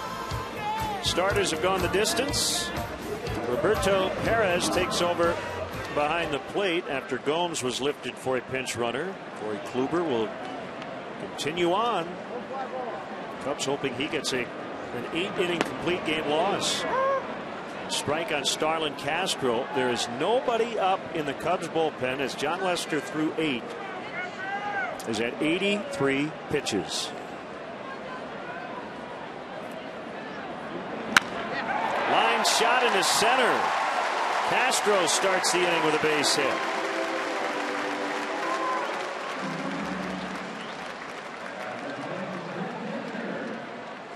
This is the second time Lester has gone 8 innings in his 25 starts this year. The other time was on July 29th, the 3-2 win over the Rockies. Struck out 14 that day. Made 117 pitches. That tells you how different today has been. Much more efficient, and those double play balls, as you mentioned, have helped a ton.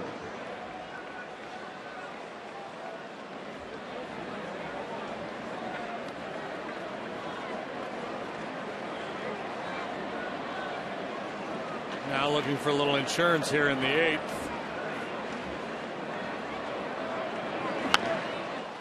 Ross pops it up foul and to the seats. That run the Cubs got in the 7th inning, the first time they've scored against the Indians in this ballpark in 2 tries this year. And shut out on June the 16th, 6-0. Kyle Crockett has joined Zach McAllister.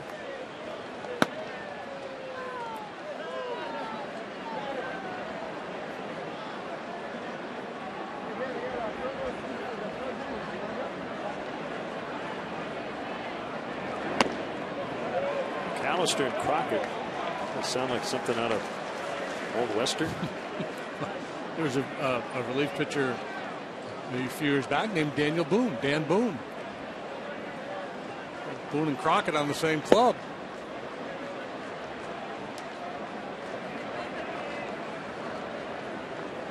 One and one on Ross. Santana holds on Castro. Swing and a miss. 1-2. Ross broke up the perfect game with a single, 1 out in the 6th. The second, thought he had hit a home run in the 3rd, but they reviewed it and realized it was foul to left.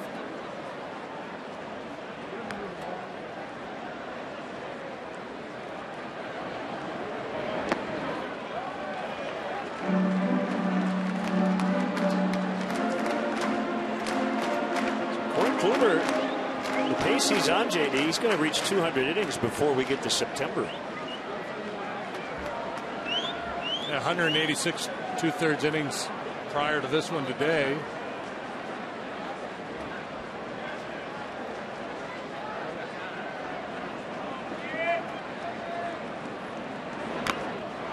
Foul tip, strike 3. 11. Get a behind-the-scenes look at beautiful Wrigley Field. The Cubs offer 90-minute guided tours that include a chance to step on the field. This must-see Chicago attraction houses over 100 years of history. For more info, visit Cubs.com/tours. Nice hand for John Lester, who will shoot for his 12th career complete game and his 5th career shutout.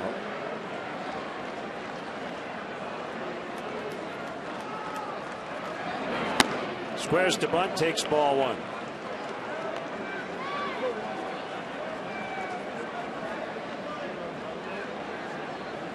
Oh, he's looking pretty relaxed right now.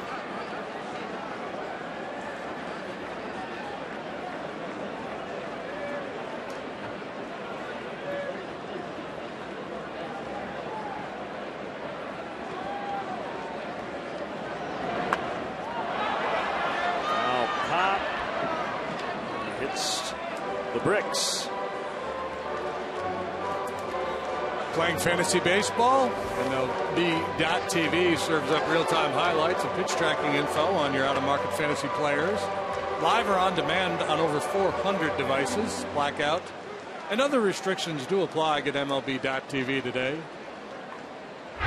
Tristan Benjaminson, happy 40th. And Lindsey Smith celebrating a birthday today at the ballpark. 1-1.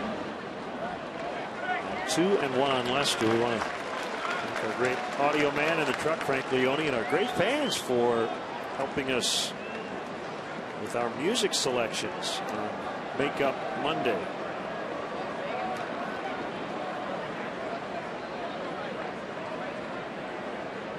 Urshela in at third, but the ball will be picked up by the first baseman, Santana. A couple of sack bunts today for Lester. Doing it all, isn't he? Pitching a lights out game. He's had 3 very successful plate appearances.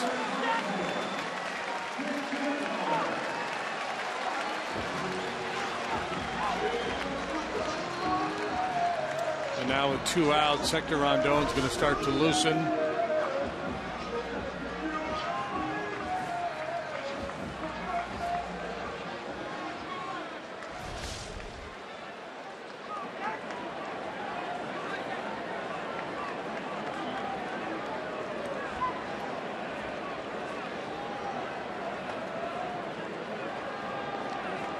Yeah, in a 1-run game, no matter how good your starter has been, you have to be ready to react. You got to be set in your bullpen just in case.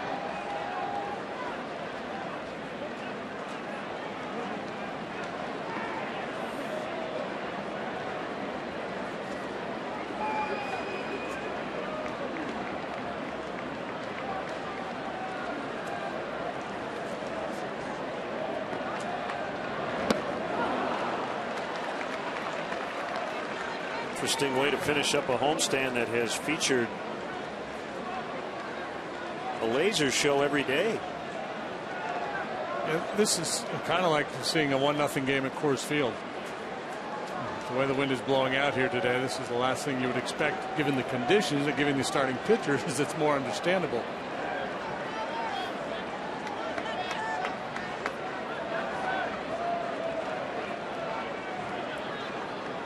Cubs as a starting staff have 3 complete games, 2 by Jake Arrieta, 1 by Kyle Hendricks. Each has a shutout.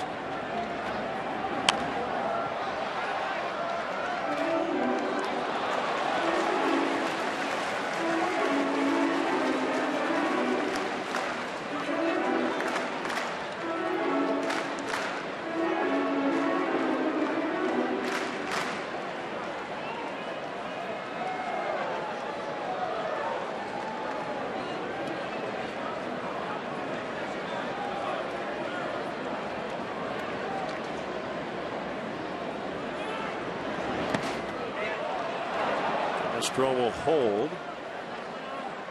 1-2 to Fowler.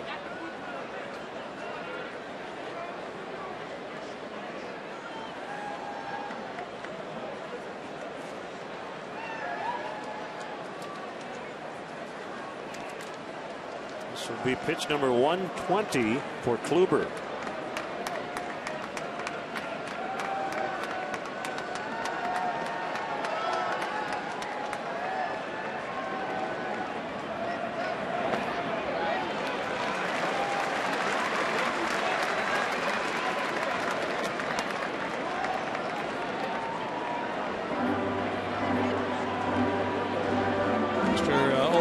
Here today.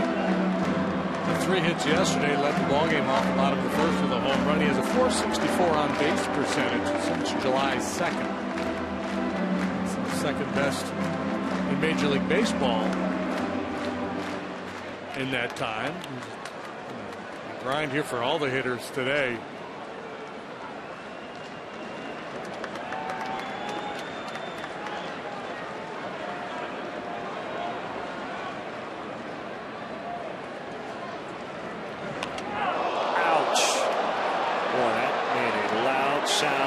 Dexter's all right. Right hand or wrist?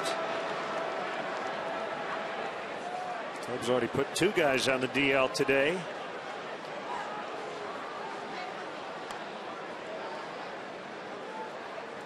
That might be it for Kluber as well, as Terry Francona is waiting until the Fowler situation is sorted out. I think part of it hit the knob too. It hit his hand first.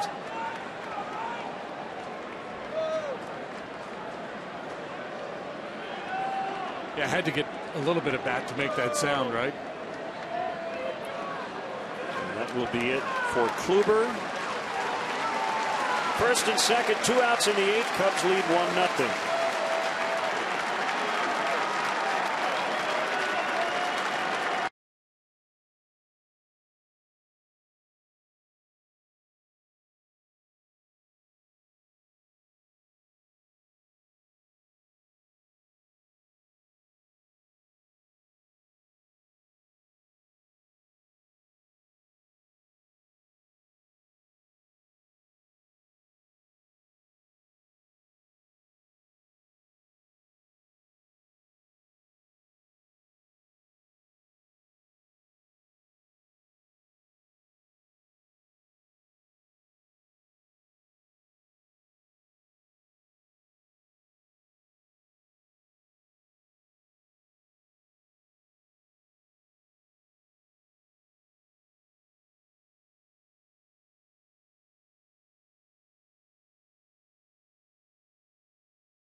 And he stays in the game. That's good news. Left-hander Kyle Crockett makes his 20th appearance. 23 years old, 6'2", 175 as he'll face Kyle Schwarber. You see his numbers on the year. I recall August 3rd for the 4th time, so it's been an up and down year for Crockett between the big leagues and AAA. Strike, born in Newport News, Virginia. And ironically enough, they don't have a paper there. They don't? They made that up. I'll go with it. Commit to it. We got a lot of hard-throwing right-handers down there in the bullpen. Crockett, the only lefty, and he's more of a finesse-type guy.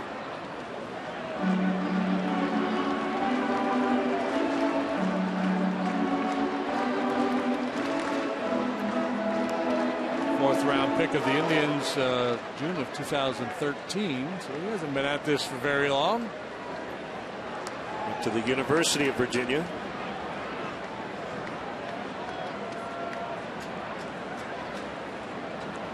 Pitched with the big club 43 times last year. Oh, man, that one right off the knob. Or just above the hands, perhaps.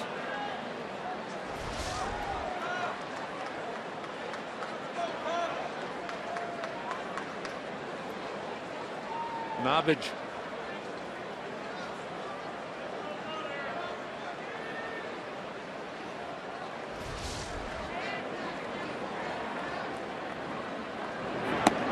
Swing and a miss. Tough day for Schwarber at the plate. But the Cubs lead 1-0 as we head off to the 9th from Wrigley Field. Now you've been talking.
a rough one his last time out. He's saying to David Ross, let's stay together. 4 strikeouts. 4 outs in the air. A couple of flies to center, a couple of pops on the infield, and the rest ground ball outs. Herrera in for defense at second. Ryan Rayburn just got hit. On the very first pitch, it was a curveball. So Lester, with their tying run now on base, nobody out. And Abraham Almonte, been playing every day in center, out of the lineup today. He's going to pinch run for Rayburn. Lester trying for the complete game shutout. He would be the first Cub left-handed starter since Rich Hill in 2006 to have a 9-inning complete game shutout from the left side. I thought maybe Ted Lilly might be the last, but no, it was Rich Hill 9 years ago. Jason Kipnis takes a strike.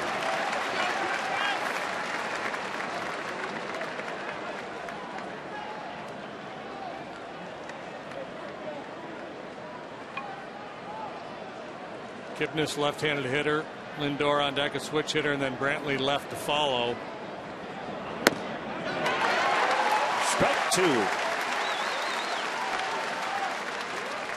Lester remains the best option for Joe Madden. Hector Rondon up and ready to go in the bullpen. How about another ground ball at somebody? Might as well keep the theme alive. Cutter missed outside. 1-2.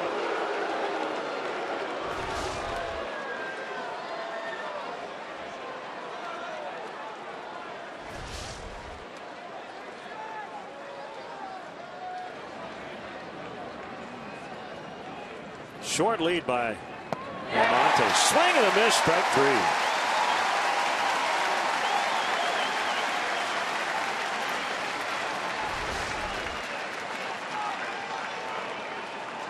Four of John's 5 strikeouts coming after the 5th inning. You got 2 in the 6th, 1 in the 7th, and now Kipnis here for the first out in the 9th. Now would be a good time for that double play ball. The first 4 double plays ended innings.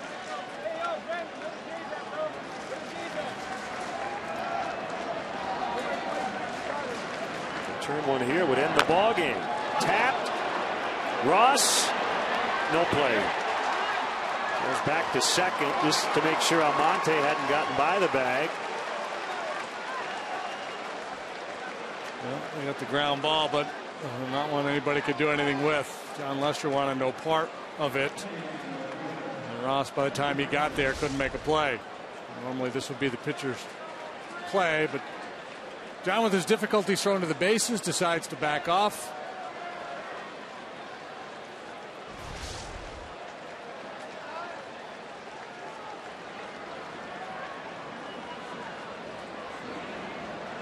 And so here comes the lefty Brantley, and the switch hitter Santana on deck, who's been better from the left side. So still, as long as you trust Lester's stuff and the way he's throwing the ball, he's still the better option here based on the platoon advantage. 89 pitches in. It'll be at 3:16. 1 for 3 on the afternoon. 0-1.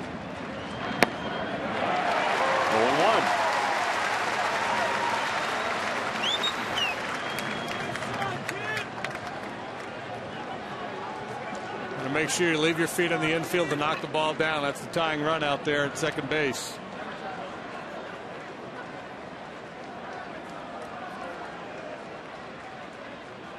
Ninth inning drama. Late swing by Brantley, 0-2.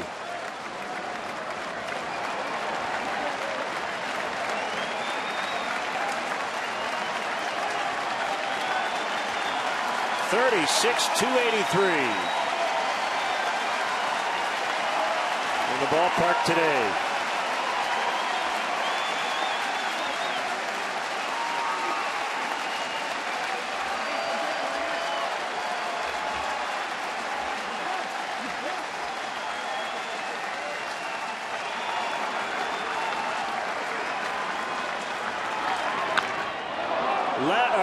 field, but foul, and Brantley knew it. He didn't even move out of the box.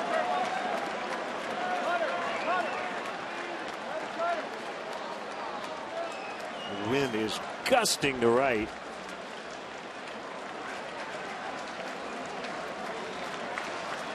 And yet it's 1-0. You can throw that hard-breaking ball down and away, maybe get him to roll over. A little too hopper to Herrera.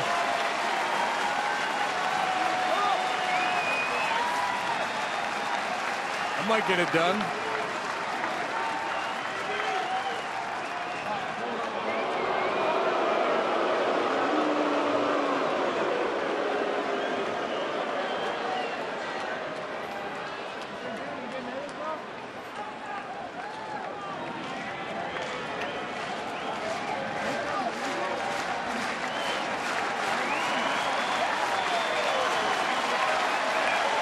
Mr. Ready. Deep breath. 1-2.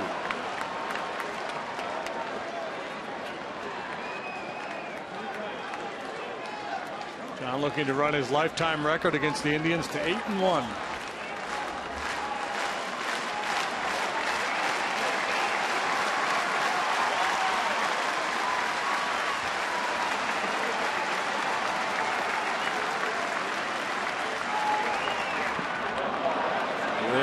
Down by David Ross. The ball gets by him at second and third.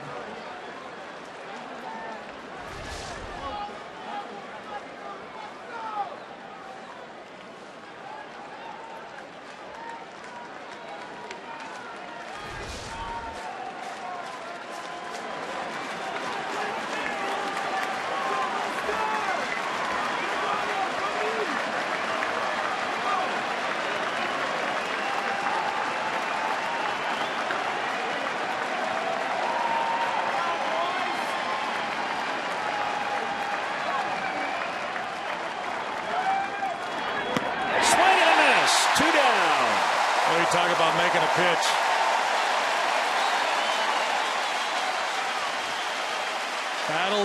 Battled. Couldn't finish him off with the breaking ball, so he comes with 94, sliding out the outside corner. Brantley a little tardy.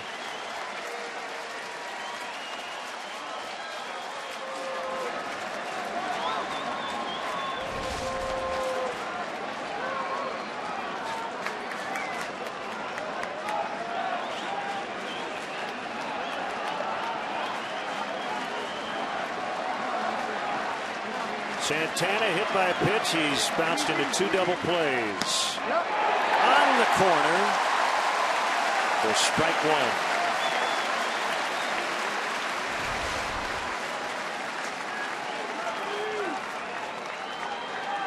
I guess. Well, Ross set up out there. Lester hit his spot. Right. Hudson was convinced. Into left base hit. Schwarber up with it. Almonte will score. Throw to third now. And Lindor is safe. 1-1. Carlos Santana has tied it.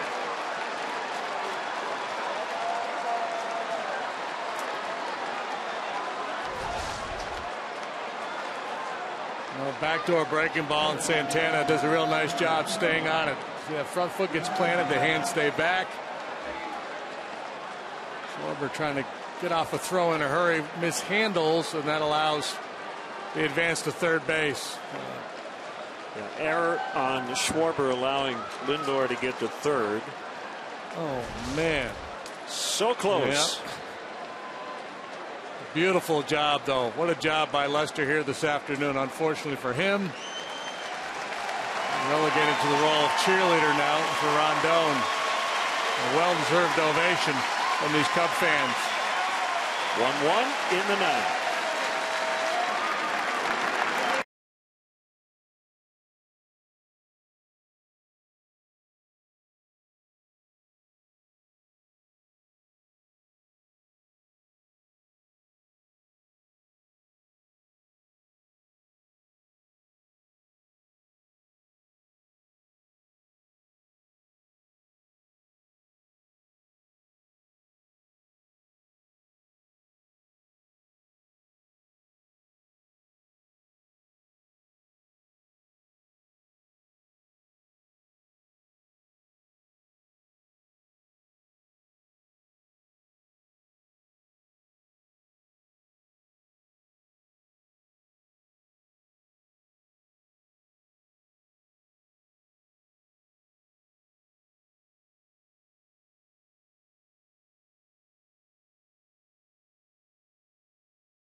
Hoping Hector Rondon gets out of this inning, keeps the game tied.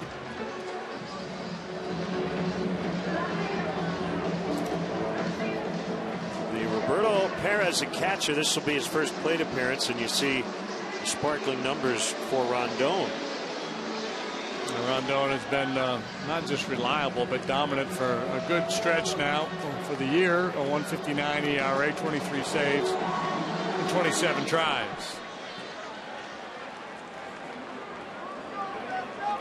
Go-ahead run now is Lindor at third. Santana tied it with the base hit. Is at first.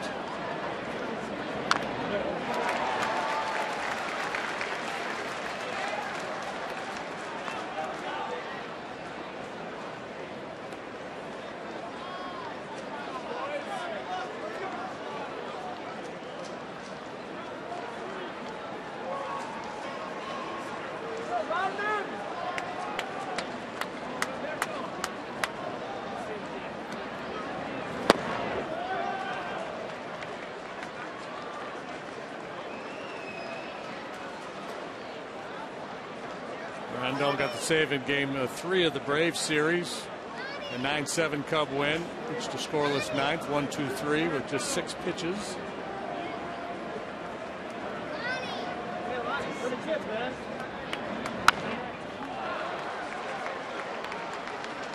I'm going to plug my stat change one more time. Whoever wins this game, what happens in the next inning or two, the winning pitcher should be that team's starter. Yeah. Because there will be no chance anybody out of either bullpen will have been better than Lester or Kluber. Timing is what makes the difference. Runner goes from first. That's Santana. No throw by Ross.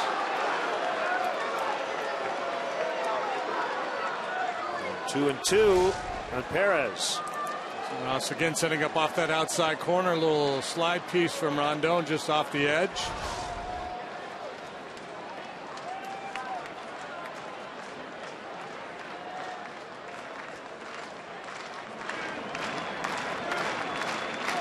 Has peeked out from behind the clouds on a 2-2.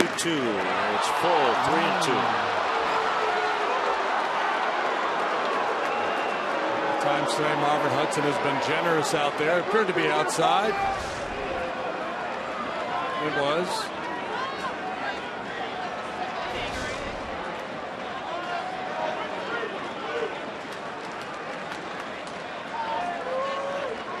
Lonnie Chisenhall is on deck for Aviles. 3-2. The pitch bounced toward third. Bryant's got it, and the inning is over.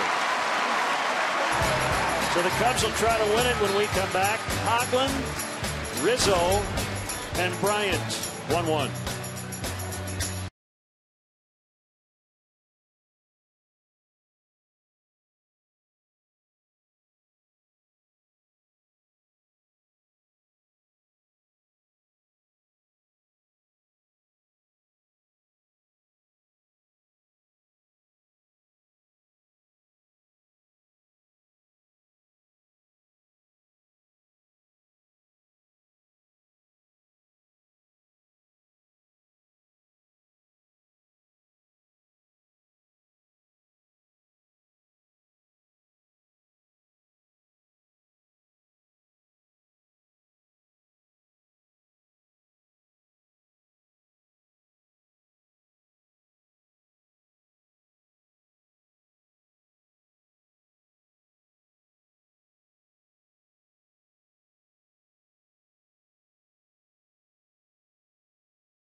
Throwing pitching staffs in baseball, both the rotation and the pen, feature any number of guys that light up the radar gun. McAllister, one of them.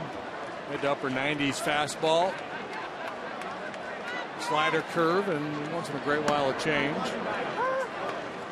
Here's one for you. The Cubs have played 16 extra innings games. John Lester's been the starter in 7, almost half of those contests, as the Cubs try to avoid extras. With just one measly run here in the 9th. That's all they need. Somehow, some way.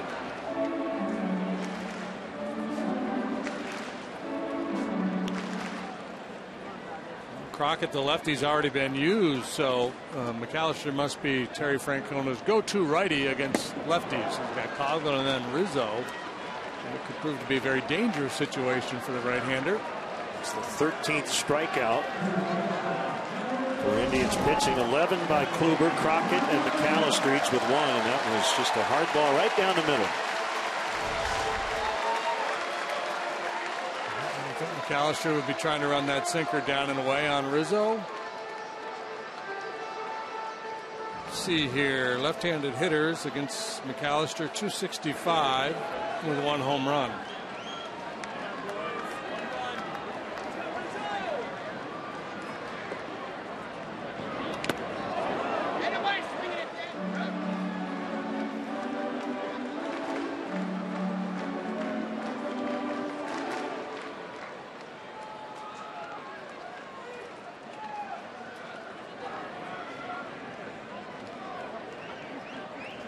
Anthony may have moved off the plate a little bit.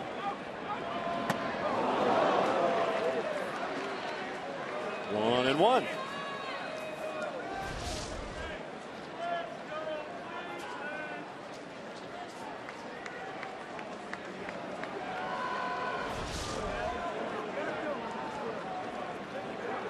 Going back up. Yep. It was well executed by McAllister.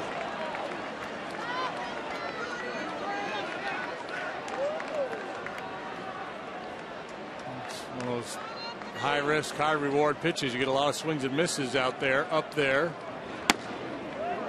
McAllister, born in Peoria, Illinois, went to Illinois Valley Central High, Chillicothe.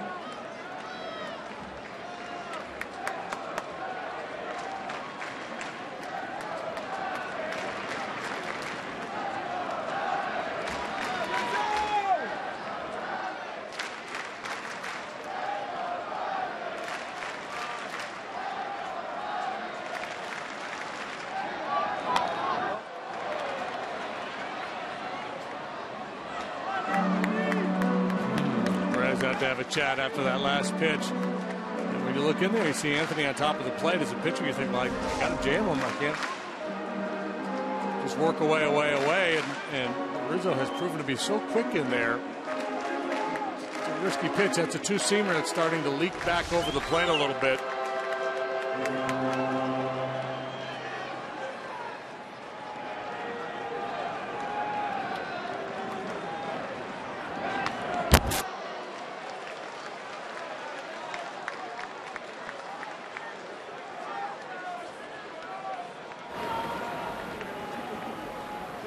Attacking with that elevated fastball. A little bit surprised they haven't tried breaking ball down.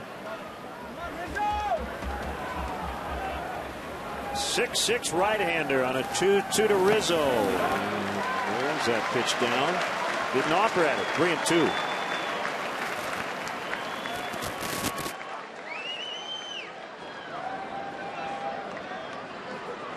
Chris Bryant on deck.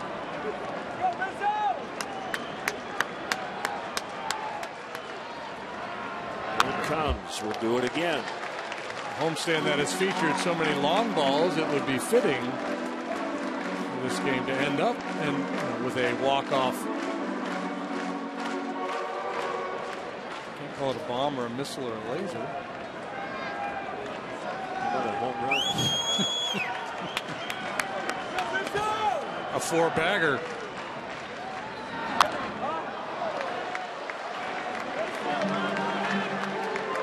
Was a fan of Dinger. How about Tater? How about Dial 8? Remember Dial 8? No. Yeah, they used to be a thing for I bet you a lot of our viewers don't know this. They used to dial, you had to get out of the hotel phone long distance. You had to dial 8. So long distance was dialing 8. Got it.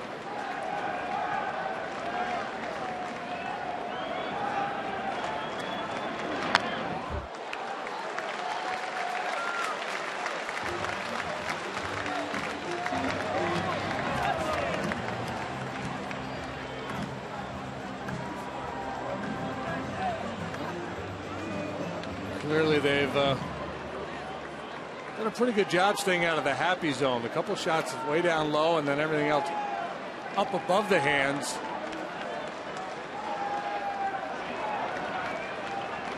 It was the 11th pitch of the sequence. And this time he gets it.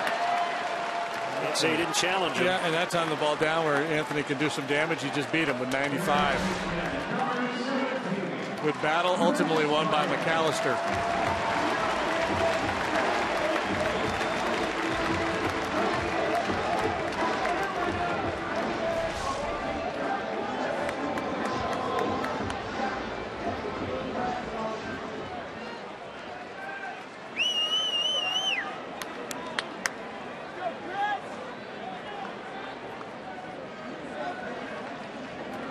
Bryant with 2 outs.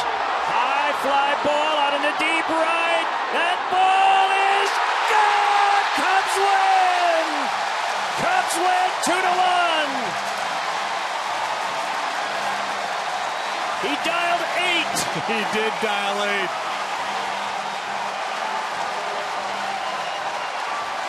Oh my. What a way to end the homestand.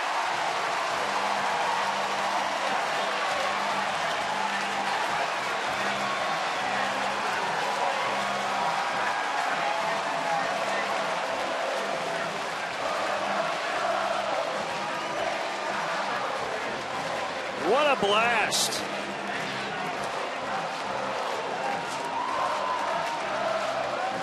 Another walk-off win for the Cubs. They lead the major leagues in that department. Bryant hit 2 home runs yesterday. The game winner here today. Number 20 on the year. The last 12 have been at Wrigley. All but 3 have been hit in his home ballpark. Get it up in a jet stream. Well, operator, yeah, I'd like to make a long-distance call. Right field.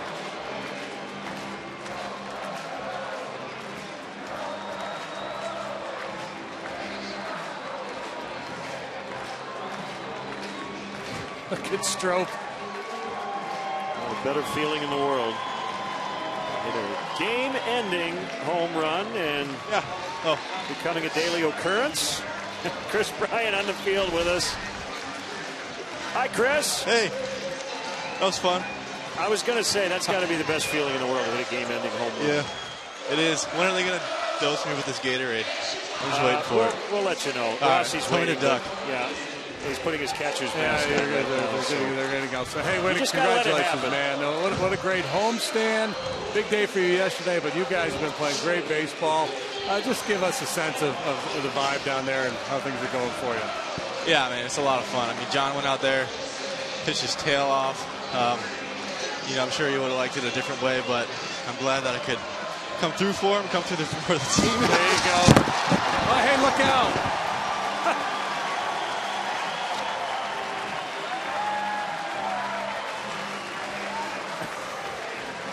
Before you get pneumonia. I thought you guys were going to tell me. We did. We did. We told you just it's a little too late. Yeah, a little too late. Sorry. It's cold. Yeah, it is cold. We'll let you warm up here, but big week coming up. San Francisco and LA. Excited? Yeah, I mean, I'm excited to, play them. Giants are always fun. They're a great team. I mean, won the World Series, so we're excited to get over there, get some California weather, and just enjoy it. We're having a fun time right now. All right, go dry off, Chris. Right, sorry we didn't warn you in time. Part of the gig. All right, guys. Chris Bryant with a home run, and the Cubs are now 6.5 ahead of the Giants. Nice cushion. You like to bank these wins. Yeah, well, absolutely. Heading out west, you never know what you're going to get. Up facing some very stiff competition. Both those clubs really good. The Dodgers outstanding in their home ballpark. You know, the Giants, they got to be targeting this series with the Cubs, and should be a lot of fun. And for me, you get one win in each of those two cities, and that's a good road trip. I know, we'd like to get more, but that would be fine. Would have been nice to have a complete game shutout for John Lester. But maybe a little more drama helps the ratings. And Chris Bryant getting doused. That usually means a good thing has happened. 2-1 the final.